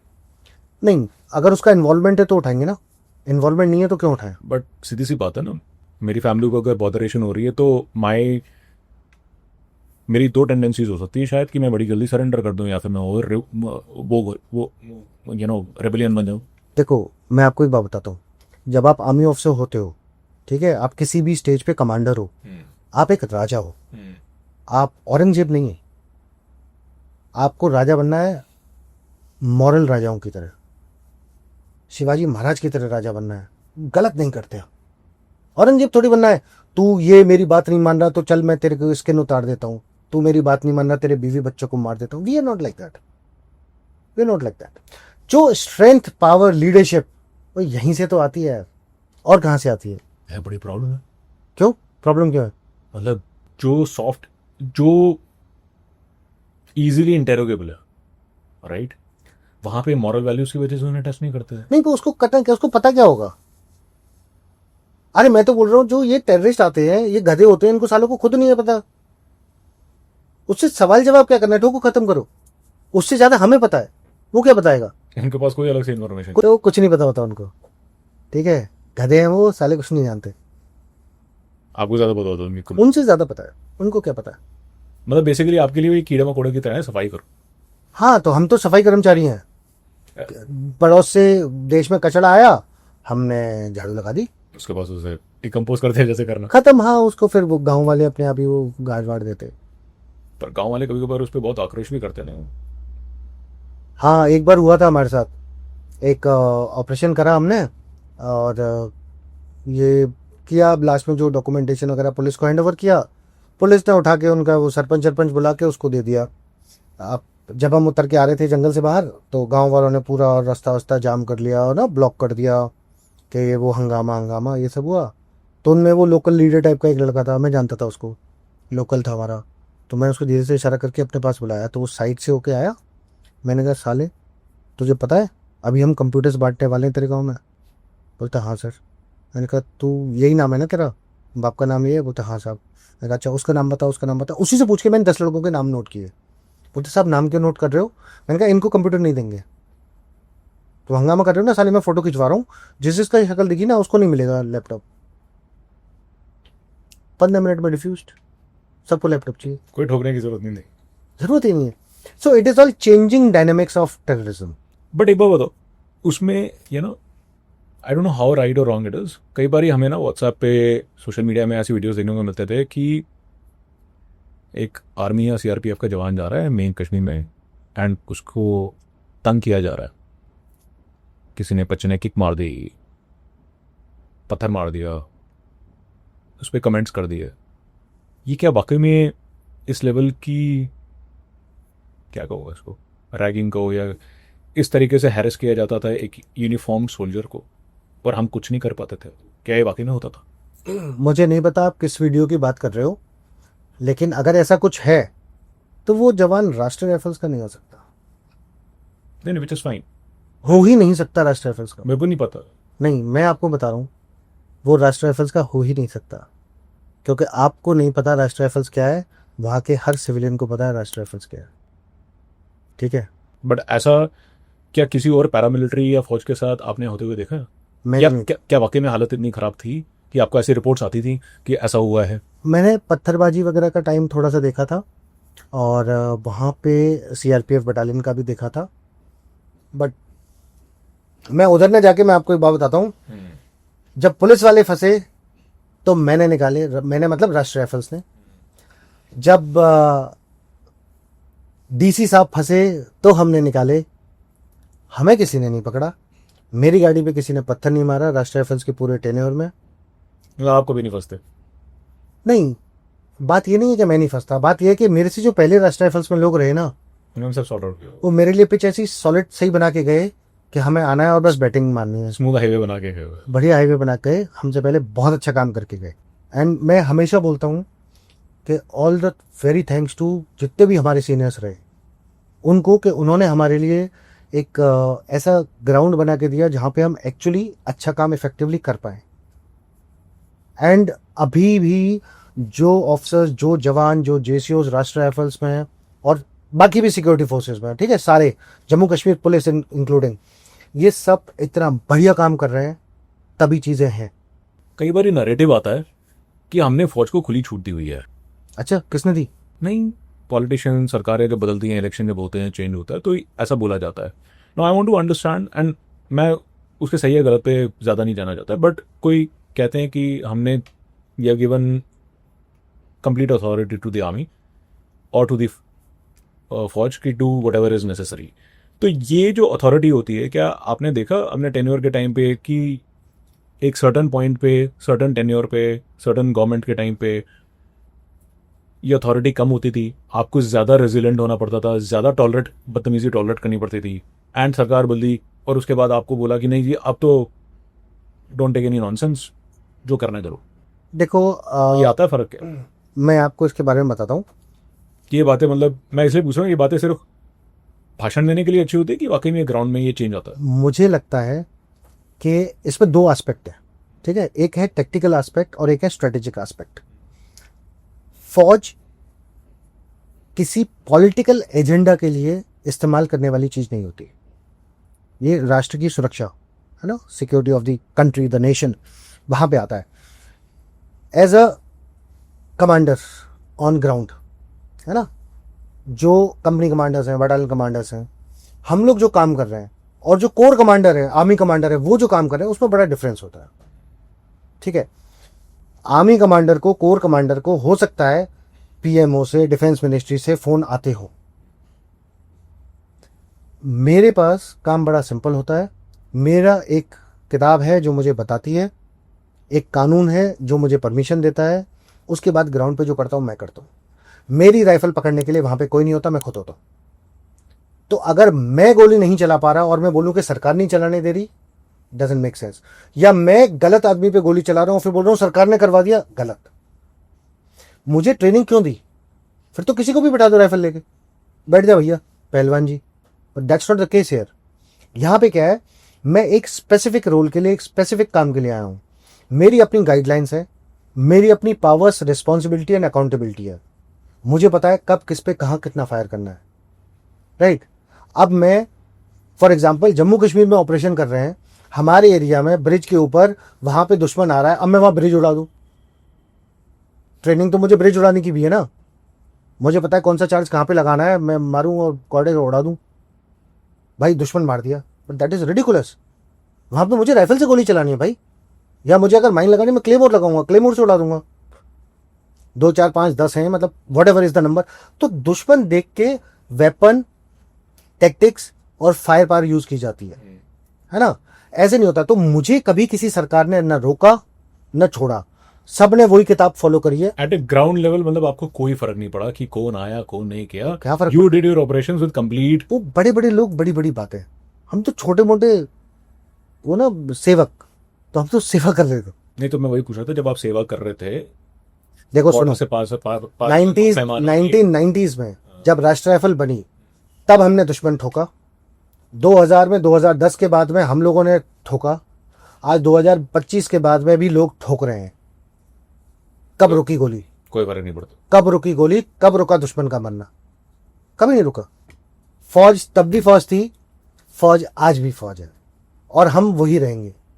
हमें सरकार से फर्क नहीं पड़ता, हमें राष्ट्र से फर्क पड़ता है। मैंने देखा, आप जब राष्ट्रीय राइफल की बात करो ना, आपका खून पता नहीं कितना 2 3 गुना बढ़ रहा है, पता नहीं कितना बढ़ रहा है। काम किए ना, सफाई करी है, सफाई करी है, तो वो सड़कें वो are you an ASC man और are you a Rashtriya rifle person? There is no difference, two sides of a coin. मैं आपको खून किसमें ज्यादा पड़ता है? दोनों में। देखो मैंने आपको बताया था कि राष्ट्रीय राइफल्स इज लाइक एएससी, पता है, 24/7 वी आर एट वॉर। बाकी यूनिट्स, बाकी फौज हो सकता है कि आज फील्ड में है, आज पीस में है। राष्ट्रीय राइफल्स तो 24/7 फील्ड में है, और आर्मी सर्विस को 24/7, it's always at war. आपने जिस तरीके से ये सवाल दिया ना, मेरे आपके दोनों कोर्समेट्स जो एएससी और राष्ट्रीय राइफल के बड़े खुश हो गए। नहीं, उनको पता है वो क्या कर रहे हैं, मैं तो आपको थोड़ा सा नरेट कर पा रहा हूँ। नहीं, मैं बोल रहा हूँ कि एएससी वर्सेस आरआर का जो मैंने आपसे सवाल किया, इसमें कोई वर्सेस है ही नहीं, they are same. ASC officers, ऐसी कोई आरआर बटालियन नहीं है जिसमें एएससी ऑफिसर जाके ऑपरेशंस नहीं कर रहा हो आज की डेट में, जब when I am speaking this. और ऐसी कोई राष्ट्रीय राइफल्स बटालियन नहीं है जिसमें वो ये नहीं देख रहा हो कि इन्फेंट्री वाला ऑफिसर, आर्मर्ड आरटी वाला ऑफिसर या एएससी ऑफिसर साथ में जाके ऑपरेशन नहीं कर रहे, in the same capacity, in the same role, with the same weapon, same equipment, same thing. तो वो बिल्ला नंबर बोलते हैं ना जैसे मूवीज में, कि उसने कंधे पे एएससी लिखा है कि आरआर लिखा है या बिहार लिखा है या डोगरा लिखा है, it's only to like a roll number, like a roll number in a class. ठीक है, आप सेम क्लास में हो, आपका रोल नंबर कुछ भी हो, इट इज लाइक दैट। तो हम सेम है, देयर इज नो डिफरेंस। वो हम आपस में लेग पुलिंग करते रहे, वो दैट्स अ सेपरेट इशू। वो एक हेल्दी कंपटीशन है। वो तो होना चाहिए यार भाई, आपस में ये अगर एनवायरनमेंट नहीं रखोगे, you need to release your pressure somewhere.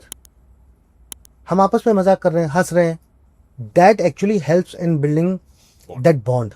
आप मुझे बताओ, आप अपने दोस्तों के साथ जाते हो, क्या आप श्री करके बात करते हो एक दूसरे को? Let's not get there. That's what is very important and that is what is keeping friends together. आप एंटी डिप्रेसेंट 10 खा लेना और 10 दोस्तों के साथ बैठ के 2 ड्रिंक पी लेना, आप देखना आपका स्ट्रेस किस में जल्दी हटता है। And that is what we do. Actually मैंने कोट पढ़ा था, आधा पोटी बोलूंगा क्योंकि बाकी आधा थोड़ा सा डेंजरस हो जाता है। You know, main they feel they insult each other in public and they are still great friends and they don't mean it. Obviously. And that's true. So it goes like men insult each other and they don't mean it. So that is 50% of the quote. And that's right. That's right.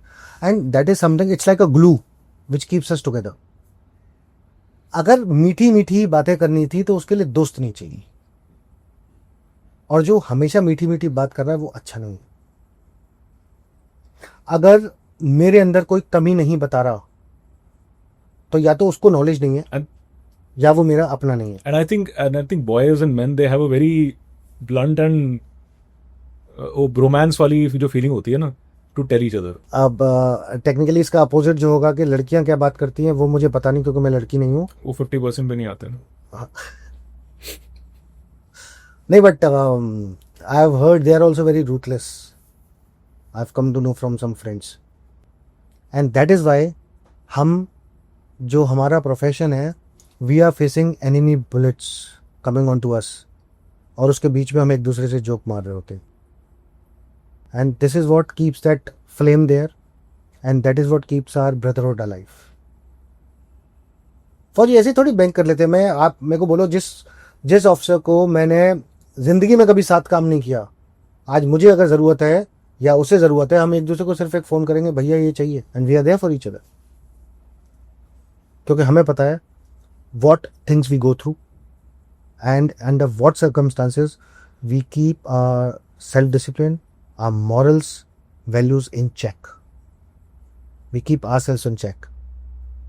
तो जब वो circumstances से निकले होते हैं ना, जिसके साथ आपने पार्टी करी है ना, सिर्फ खाना वाना खाया है, उसके साथ नहीं होती दोस्ती। दोस्ती उसके साथ होती है जिसके साथ रगड़ा खाया है। पनिशमेंट है। जिस घर में बहुत मजे ले रहे होते हैं ना कपल, डिवोर्स होने के होते हैं। जो स्ट्रगल कर रहे होते हैं ना, उनके कभी डिवोर्स नहीं होते, because they support each other, they know what it takes to keep a family together. जिनकी अपनी इज्जत होती है ना, वो दूसरों की इज्जत नहीं उछालते। तो it is something like that. हाँ सर एक बात बताओ, आपने वो स्टोन पेल्टिंग वाले देखे, आपने बड़ी एक अच्छी बात कही, आरआर वाला कोई नहीं होगा, आरआर पे किसी ने सुना। स्टोन पेल्टिंग बंद क्यों हुई फाइनली? जब गाड़ी का तेल खत्म हो जाता है तो गाड़ी रुक जाती है। स्टोन पेल्टिंग चल रही थी तो कहीं से तो फ्यूल आ रहा होगा, ठीक है। जो एक स्कूल में लड़का पढ़ता है, ठीक है, कौन जाके, मतलब आपको लगता है कि क्या ये ह्यूमनली पॉसिबल है कि फौज ने जाके हर किसी को थप्पड़ मार दिया होगा? That's not possible. मतलब फौज के पास और भी तो काम है। एग्जैक्टली। तो वो लड़का उठा के पत्थर मार रहा है, चाहे वो, ठीक है, राष्ट्रीय राइफल्स नहीं होगा, सीआरपीएफ होगी, पुलिस होगी, कोई भी होगा, है ना, उसके ऊपर वो पत्थर मार रहा है, तो ऐसा तो नहीं है कि हमने जाके हर बच्चे को पीट दिया था, नहीं, तो उसको कहीं से तो फ्यूल आ रहा था। अरे यार, श्रीनगर टाउन के अंदर पत्थर आए कहाँ से इतने सारे? डाउन टाउन में पत्थर मार रहे हैं, पत्थर कहाँ से आए? तो द पत्थर have also been supplied by somebody, they have been like somebody has procured it. तो वो आया, साथ में एक 100 200 500 रुपए का कुछ नोट भी आया, and this is how that thing happened. जब फाइनेंशियल नेटवर्क्स को, फंडिंग को, जब उसको ब्रेक करा गया, तब ये पैसा पहुंचना बंद हुआ, एंड यही वो फ्यूल था जो पूरा ये सिस्टम चला रहा था। फाइनेंशियल फंडिंग कैसे बंद हुई? बहुत सारी जगह पे मौलवीज इन्वॉल्व थे, बहुत सारे लोग, पाकिस्तान से फंडिंग हो रही है, वो फंड्स अंदर आ रहे हैं, तो देयर वाज अ फुल हवाला नेटवर्क। डिड डिमोनेटाइजेशन है? मैं इसका मतलब यस या नो कुछ भी कहना ना बड़ा अलग होगा, क्योंकि मुझे उस पर बहुत ज़्यादा नॉलेज नहीं है कि एग्जैक्टली कैसे हुआ। पर हाँ, आप ये सोचो कि किसी के पास 2000 के स्टैशेस थे जो बांट रहा था कहीं गांव में, अब वो कागज हो गया, इट्स पेपर। तो जिसने अपने घर में रखे हुए थे, टेक्निकली मैं तो डिमोनेटाइजेशन से बहुत खुश हूँ, मेरे पास ब्लैक मनी था ना है, तो जिसके पास था उसका गया होगा, तो हम बराबर आ गए थोड़ा सा। चलो, शायद कहीं कुछ तो फायदा हुआ डिमोनेटाइजेशन का। हाँ, आई थिंक हुआ ही होगा 100%। मैंने सुना कुछ लोग इलेक्शन हार गए, बट आई डोंट नो। नहीं, मुझे लगता है कि वो ठीक है, वो आपने ऐसा सुना होगा, बट कोई हारा कोई जीता, किसी को फायदा हुआ किसी को नुकसान हुआ। पत्थर वालों के पैसे बंद हो गए, ये अच्छा हुआ, ये पक्की बात है। ऐसा मुझे लगता है कि इसका इफेक्ट हुआ है। But apart from this, what all were the other reasons की स्टोन पेल्टिंग एकदम बंद हो गया? मतलब इतनी पुरानी प्रॉब्लम चल रही थी और काफी एग्रेवेट हो चुकी थी, and it's a nuisance problem, क्योंकि आप पत्थरों को रोकने के लिए आप एंटी वो वही गन थोड़ी यूज करोगे, राइट? सो इट्स अरे आप देखो उस टाइम पे कितना प्रोपेगेंडा किया, कितना प्रोपेगेंडा किया। वो दिखाते थे फोटो, छोटी बच्ची के इतने वो हो गए निशान, छोटे बच्चे के ये हो गया, गन्स की हाँ हो रही थी। उसकी आंख फूट गई, उसके ये हो गया। पैलेट गन्स यूज करते थे आप लोग क्या? आरआर में तो हम यूज नहीं करते ये, आप छर्रों से नहीं खेल दो, हम सीधा गोली मारते हैं। But the point here is कि वो छोटा बच्चा साला पत्थर लेके वो बच्चा कर क्या रहा था? उसको तो स्कूल जाना चाहिए। एग्जैक्टली। बंकर के पास क्या कर रहा है? और अगर कहीं हंगामा हो रहा है, आप एक नेचुरल रिएक्शन समझो। आप किसी भी शहर में हो, कहीं भी हो, आपके पास घर में छोटे बच्चे हैं, एंड समथिंग हैपन्स, दंगा हो रहा है, कुछ भी नारेबाजी हो रही है, बच्चे क्या कर रहे होते हैं? घर के अंदर होते हैं। बड़े भी घर के अंदर होते हैं। Exactly, right. तो वो बच्चा वहां स्टोन पेल्टिंग में कर क्या रहा था? और पैलेट गन अगर यूज करी भी किसी ने, है ना, तो वो पैलेट्स निकल रहे थे। अब कोई तो पैलेट गन क्यों यूज करते थे? असली गन्स क्यों नहीं करते थे? नहीं, ये वाकई में पैलेट गन्स होती थी। ये मैं आपको फर्क बताता हूँ। ऐसा होता है, मुझे नहीं पता कि किस स्पेसिफिक जगह पे क्या यूज किया गया है। पैलेट गन्स क्या होता है बेसिकली, वो छर्रे हैं, आप उसको ऐसे मारते हो कि लोगों को चुभे, बट कंकर टाइप, डैमेज ना हो, कोई डैमेज परमानेंट ना हो, कोई किसी की जान नहीं जाए। अपने देश में कर रहे हैं ना, तो तो हो सकता है उसके लिए यूज करा हो। जैसे स्टन ग्रेनेड्स होते हैं, तो there something called stun grenade. तो आप क्या करते हो, रियल ग्रेनेड नहीं फायर करना है, स्टन ग्रेनेड। तो स्टन ग्रेनेड की आवाज जब होगी तो आपके कान में वो ना वो आवाज आ गई, आप हाँ, तो आप स्टन हो गए थोड़ी देर के लिए, you are stun for some time, and इतनी देर में सिक्योरिटी फोर्सेस ने अपना काम कर लिया और किसी की जान नहीं गई। So that is to minimize the collateral. जहां पे आपने स्टन ग्रेनेड फेंका वहां असली ग्रेनेड भी फेंक सकते हो, तो असली फेंका तो क्या होगा, लोग मर जाएंगे, which you don't want. After all बंदे हमारे ही, बंदे हमारे हैं। तो यहां पे आता है, या फिर वो मॉरल वाली कहानी आ गई। मॉरल वाली भी आ गई, और दूसरा क्या होता है, यूज ऑफ मिनिमल फोर्स। जब आप, हाँ, तो आपको कहां पे कितना फोर्स यूज करना है ना, वो बड़ा जुडिशियल पॉइंट होता है। Because unlike the courts and civil services, हमें तो फ्रैक्शन ऑफ सेकंड में डिसीजन लेना है, और हमारा डिसीजन तो सीधी मौत की सजा है। भाई कोई रेगुलर आदमी को किसी ने मर्डर करा है, कुछ करा है, तो उसको एक कोर्ट सजा देती है मौत की सजा, फिर वो दूसरे कोर्ट जाता है, फिर तीसरे कोर्ट जाता है, फिर सुप्रीम कोर्ट तक जाता है, फिर मर्सी पिटीशन, मतलब उसके बाद बहुत ऑप्शन है। हम तो justice is delivered quite fast. बाकी सही गलत का फैसला उसके हाथ में है, वो जाने, हम क्या जाने। So things are like that. तो हमारे भी ना अपना एक गाइडलाइन है, एक सिस्टम है। इट्स नॉट के कहीं भी देखा किसी को भी गोली चला दो, नहीं नहीं, इट्स नॉट लाइक दिस। तो जो CRPF या जम्मू कश्मीर पुलिस इन्होंने जो एक्शंस लिए होंगे, है ना, वो उनके नियम कानून के हिसाब से लिए होंगे।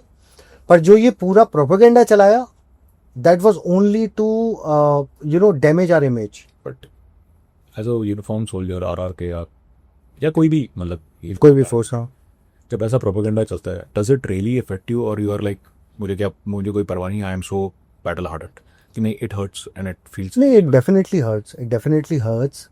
आप देखो ना यार, जैसे इंडियन आर्मी, वो प्राइड जो है, जो हमें एक फील आता है कि यार मैं इंडियन आर्मी की वर्दी पहन रहा हूँ, वो कहाँ से आ रहा है? वो हथियारों से नहीं आ रहा है। वो हमारी जो ईथोस है, जो हमारी वैल्यूज हैं, वहां से आ रहा है। इंडियन आर्मी महिला और बच्चों पे हाथ नहीं उठाते, सिंपल। पर उस टाइम पे जब महिला यहाँ पे हाथ उठा रही हैं वहाँ पे डाउनटाउन में, तो हम पुलिस को बुला लेते हैं। सी, यू हैव टू अंडरस्टैंड, अभी क्या है, जैसे एक बात चल रही थी कि हमारे पास कॉम्बैट रोल में लेडीज नहीं है। तो जैसे जब हमें कभी चेक पोस्ट लगानी है और हम चेक कर रहे हैं, तो हम लेडीज की फ्रिस्किंग नहीं करते, बिल्कुल नहीं करते। फिर वो जम्मू कश्मीर पुलिस से हम लेडी पुलिस की कांस्टेबल्स बुलाते हैं, वो हमारे पास होती हैं, हम उनसे करवाते हैं। क्योंकि हम कॉम्बैट रोल में सारे के सारे मेल हैं, हम लेडीज को टच नहीं करते, हाथ नहीं लगाते।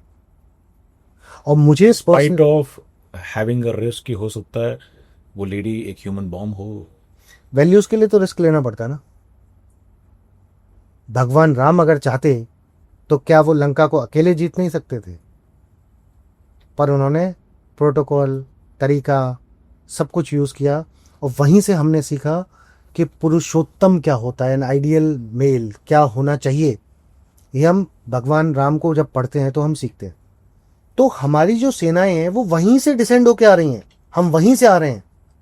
वही राजाओं की सेनाएं, उनके मॉरल्स, वो लेके हमारी इंडियन आर्मी बनी, राइट? सब वहीं से आए हैं, और वो वैल्यूज हमारे DNA में हैं। भारत के आप किसी भी कोने के हो, आपके DNA के अंदर वो वैल्यूज हैं।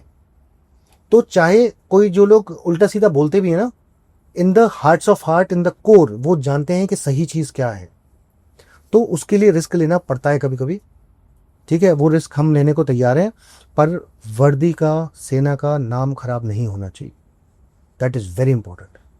एक ऑपरेशन, मुझे पता है कि मैं ये ऑपरेशन आधे घंटे में खत्म कर सकता हूं अगर मैं XYZ वेपन्स यूज करूं, पर मैं सोचता हूं कि नहीं, कोलेटरल्स को मिनिमाइज करो, बैठे रहेंगे, कोई बात नहीं, हमें कष्ट सहना है, हमें परेशानी से गुजरना है, गुजरेंगे, कोई बात नहीं, आराम से मारेंगे, जल्दी क्या। किसी ऑपरेशन या किसी हरकत के बाद अंदर से मॉरल डिलेमा या गिल्ट हुआ है? गिल्ट ये ज़रूरी नहीं है मॉरल, बट यार यहाँ नुकसान ज़्यादा हो गया, इसको ऐसे कर लेते, यहाँ ऐसे जाने बच जाती, जैसा that you started doubting your role, you started doubting yourself at times. Personally मेरे जितने भी ऑपरेशंस हुए उसमें एक दो ऑपरेशन में सिविलियंस के लगी है, और दुश्मन हमने एक आध ऑपरेशन में एक दो कोई बच गया है, बाकी हमने ज़्यादातर ऑपरेशन में सारे ख़त्म करे हैं, न्यूट्रलाइज करे हैं। और जहाँ तक गिल्ट की बात है, ज़ीरो। कभी भी मैंने जितना अपनी आंखों से देखा है और जितनी चीज़ें मैं जानता हूँ, हमने कभी भी इंटेंशनली कोई कोलेटरल नहीं किया, ठीक है? इसलिए गिल्ट नहीं, इसलिए कोई गिल्ट नहीं। सहानुभूति है जब अनइंटेंशनली हो जाता। नहीं, मैं वहाँ पे आता हूँ। एक्चुअली बात ये आती है कि जैसे हमने बात करी अभी, वो जो मीडिया में फोटो दिखाया जा रहा था कि 10 साल का बच्चा, अबे वो 10 साल का बच्चा कर क्या रहा था? आतंकवादी को गोली मारी, तेरे को लगी, तू उसके साथ कर क्या रहा था, मुझे ये बता दे पहले। तो गिल्ट तो मैं तब लूं भाई, तू मंदिर में बैठ के पूजा कर रहा था क्या कि मेरे गलती से पंडित जी मर गए? शेर ने अटैक किया, गीदड़ ने अटैक किया, मैंने गीदड़ को ठोक दिया, इसमें क्या बात का गिल्ट? गाय को ठोक दिया होता तो गिल्ट होती क्या? यार गाय तो मुझे कुछ नहीं कह रही थी, मैंने गाय पे गोली क्यों चलाई?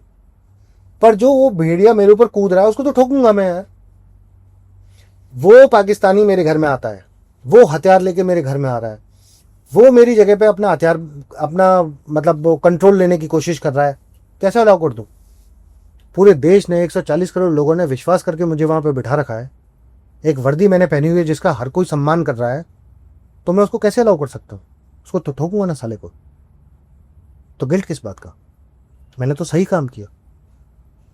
इट इज समथिंग लाइक कि भगवान राम लंका गए और सीता माता को बचाने के चक्कर में कुछ राक्षसों को मार दिया। अरे तो उनको मारना पड़ेगा ना, they were on the wrong side, they were doing wrong. भगवान राम थोड़ी उनको रावण की पत्नी को उठा के लाए थे, रावण माता सीता को उठा के ले गए थे। He had to die, he had to be killed, so sorry for that. तो हम तो उन्हीं प्रिंसिपल्स पे काम करते हैं, वी आर मॉरली राइट, इसलिए नो गिल्ट। मीडिया प्रोपोगेंडा आपके against, human rights, certain lobbies, international lobbies, इन सब नेगेटिविटी के बावजूद कुछ पॉजिटिव हुआ अच्छा वहाँ की आवाम ने आपके साथ, जो आपको बहुत अच्छा लगा, जो आपको याद है कि किसी ने मेरे को बहुत प्यार से ट्रीट किया, किसी घर ने बहुत अच्छा खाना खिलाया? Tell me something which is you experience really good in spite of all that negativity.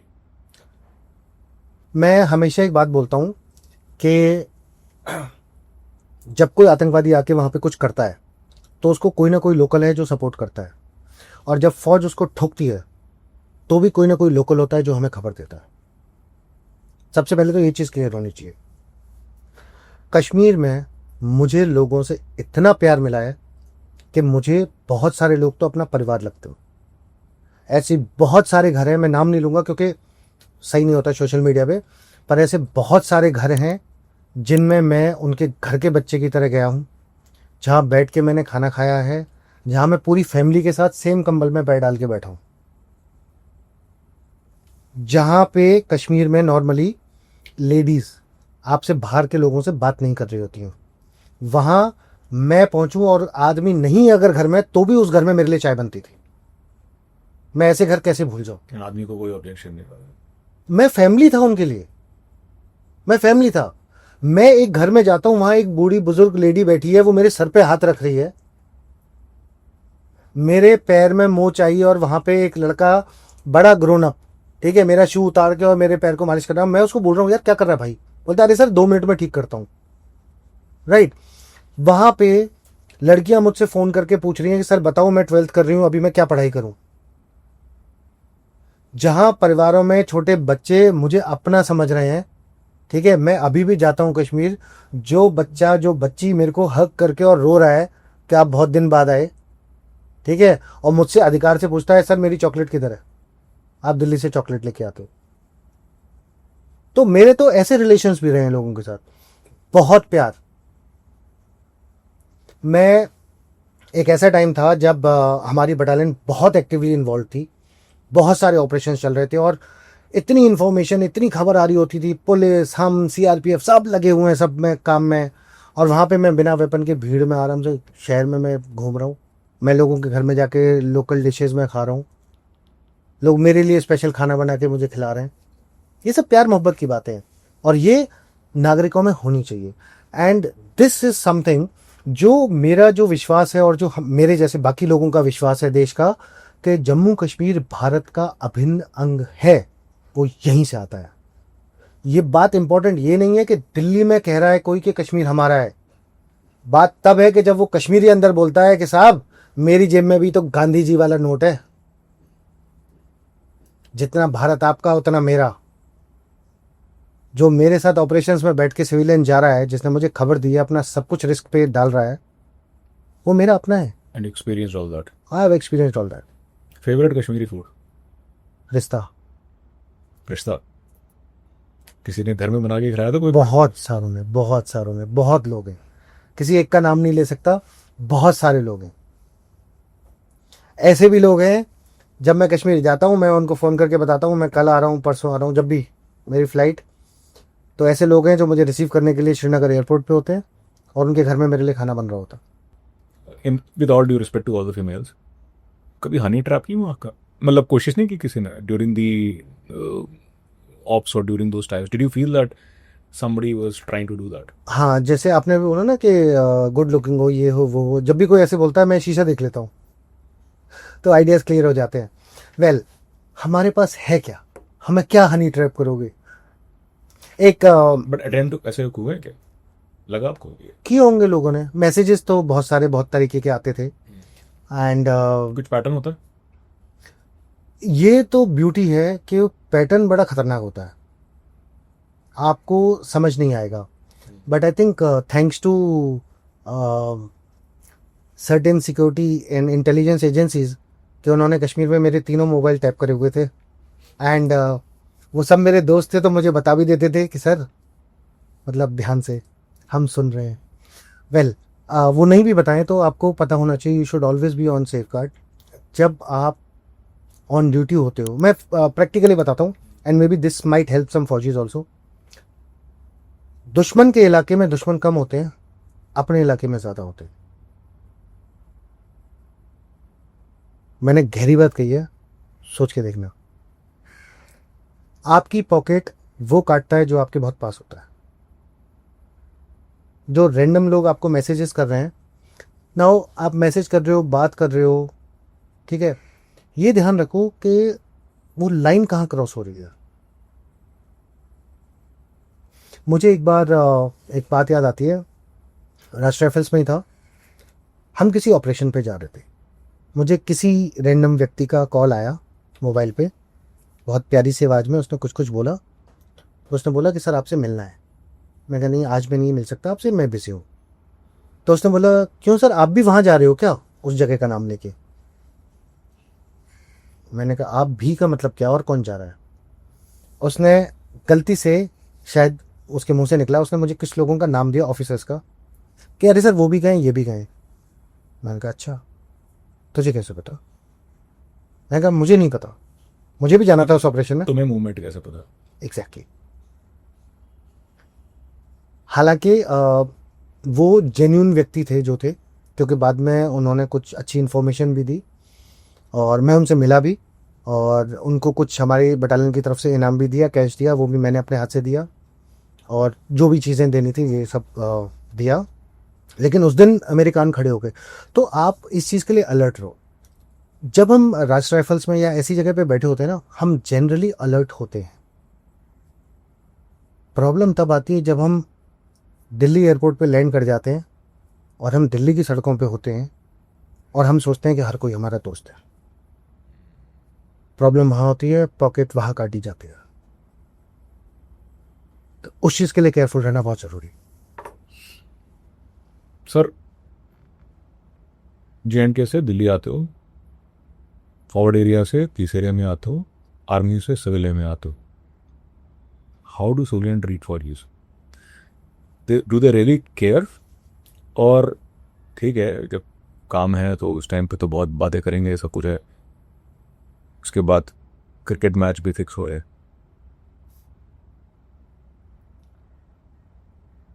देखिए यहाँ पे आई टेल यू,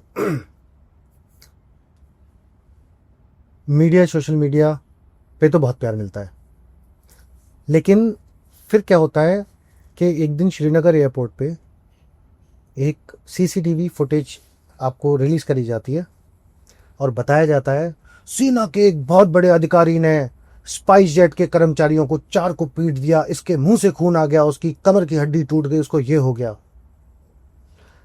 लेकिन उसके कुछ दिन बाद जब वो देखते हैं, उनको पता है कि फौज सोशल मीडिया पे एक्टिविटी नहीं होती और फौजी ऑन ड्यूटी वो नहीं है. लेकिन हम सारे वेटरन्स जो थे, हम सब आए उसमें. किसी को 10 लोग फॉलो करते हैं, किसी को 10,000. हम लोग आए, हम लोगों ने बात रखी. कुछ लोगों ने मेरी पोस्ट पे भी कमेंट किया, अरे सर ऐसे थोड़ी होता है, अगर फौजी हो तो किसी को इतना मारोगे. सबने बोला, मैं सुनता रहा, और बाकी भी सुन रहे होंगे. उसके 2-3 दिन के बाद पूरी CCTV फुटेज आती है और फिर पता चलता है कि पहले क्या हुआ, फिर क्या हुआ, सीक्वेंस ऑफ इवेंट सामने आते हैं. ठीक है, लोगों ने बोला कि ये सब हो रहा था, फिर कुछ लोग चुप हो गए, कुछ और बोलने लगे. मैं एक चीज़ बोल रहा हूँ, सबने बोला कि आधी CCTV फुटेज थी तो it was half story. I am telling now something else. Why there was half story? Why did SpiceJet release that half CCTV footage? Why doctor पूरा उसने निकाल के एक क्लिप जो उनके फेवर में है वो उन्होंने डाली. What was this? This was information और दिस वाज प्रोपेगेंडा. मैं आज मुझे याद आ गया है तो मैं बोल रहा हूं, let it reach people. Spice jet ने प्रोपोगेंडा किया against the army, against army officers. आपने प्रोपोगेंडा किया.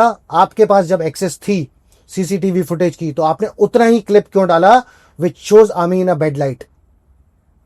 ये आप इंफॉर्मेशन नहीं दे रहे थे, आप प्रोपोगेंडा कर रहे थे. You are acting against the fauj. And this is a selective approach. वो अप्रोच ये दिखाने की नहीं थी कि हमारे जो कर्मचारी हैं वो निर्दोष हैं. It was a propaganda to malign the image of arm forces.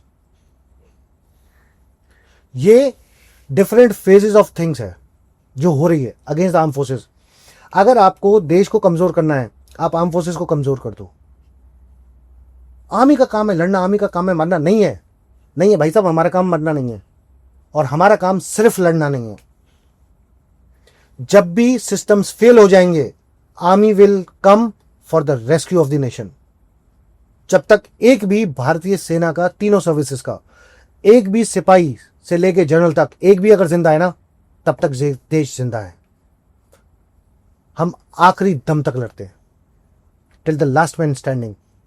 And उसको आप तोड़ दो, एक शरीर में बैकबोन तोड़ दो, बाकी शरीर तो कोलैप्स हो ही जाएगा.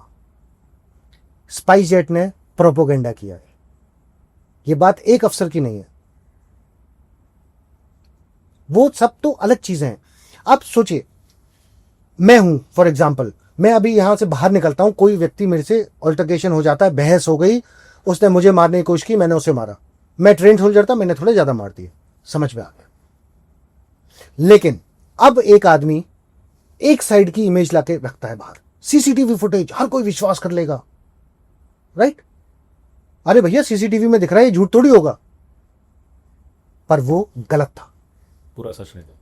वो जानबूझ के उतना दिखाया गया ना, वो जानबूझ के उतना दिखाया गया टू मलाइन द इमेज. मेरे को तो लगता है तो साले एंटी सोशल हैं. लोगों को बुरा लग जाएगा, मैं तो एंटी नेशनल बोलूं इनको सालों को. आप देश की बैकबोन तोड़ रहे हो. फौज का बात ये नहीं है कि एलएस चौधरी क्या है, एलएस चौधरी होगा कैसा भी अच्छा बुरा, बात फौज की हो रही है. एक आदमी गलत हो सकता है, पूरी ऑर्गेनाइजेशन कैसे गलत होगी? आप ऑर्गेनाइजेशन के अगेंस्ट खेल रहे थे. And then the way it has been published. It was published intentionally like that. Actually पता है, इसमें एक बात बोलूँ, मैंने जब वो न्यूज़ पढ़ी ना, तो मुझे लगा जब 40-45 साल के एक आम अफसर ने 4 नए नौजवानों को पीटा ना, मेरे को लगा देश सुरक्षित था. तो that's fact, that is fact. पर उनको ये नहीं पता वो हौज का इंस्ट्रक्टर है. और ऐसे फौज में बहुत है. मैंने अग्निवीर के टाइम पे एक बात कही थी. Just for the reference of audience, horses high altitude warfare school, right? Yes. जिसे हम कैप्टन विक्रम बत्रा स्कूल के नाम से भी जानते हो, सोनमर्ग. ये गुलमर्ग वाले उससे आए थे विंटर वॉरफेयर से, जैसा मुझे पता है, जी. जो सोशल मीडिया वगैरह पे आया. देखिए, लोग माउंट एवरेस्ट चढ़ते होंगे, लोहत्से चोयू नन चढ़ते होंगे. ये वहां से आया है जो बताता है कि वहां चढ़ के ठोकते कैसे हैं. There is no comparison, there is no matching, right? आप कहां मैच कर रहे हो? अरे वो तो उसकी शराफत है. आपने उसको, ऑफिसर को आप धक्का देके गिरा रहे हो, 4-5 आदमी उस पर असॉल्ट कर रहे हैं, उसकी शराफत है, उसने जान से नहीं मारा. या फिर वही मॉरल ट्रेनिंग्स. तो ये लगता है ना हम अपने देश में हैं. बहुत रेस्ट्रेन दिखाया उस ऑफिसर ने. आप पूरी सीसीटीवी फुटेज देखो, आप पूरा वीडियो. अभी वो अपने पे आया ही नहीं है, मतलब वो मारना चाहता ही नहीं था. ये तो सेल्फ डिफेंस था. वो नहीं होता, वो बिल्ली कुत्ता आप पे झपट रहा हो तो आप थोड़ा सा डंडा करके वो दिखा रहे हो. वो तो पंच मार देता है एक पंच में जान से. We know how to kill in single punch. ठीक है, वो तो ऑफिसर की शराफत है, उसने इतना रिस्ट्रेन दिखाया. आप क्या सोचते हो अगर दुश्मन ऐसे अटैक कर रहा होता, 4 दुश्मन होते, तो उसको ऐसे मारता है ऑफिसर? फाड़ के नहीं खा जाता वहां पे. So don't push the forces like this. क्योंकि जब आप फौज के अगेंस्ट कुछ करते हो ना, आप देश के अगेंस्ट करते हो. एक इंडिविजुअल की अगर कोई बात थी, ठीक है, कोई बात है तो ठीक है, आप, there is a process, law and order है ना देश में. Don't malign the institute. Exactly. Don't put it as institution versus institution, organisation versus an institution. और जब लोग ये पूछ रहे थे ना, मैं यहाँ पे कोई जजमेंट नहीं दे रहा हूँ, but say for example if the officer was wrong also, that's not the way you put it across.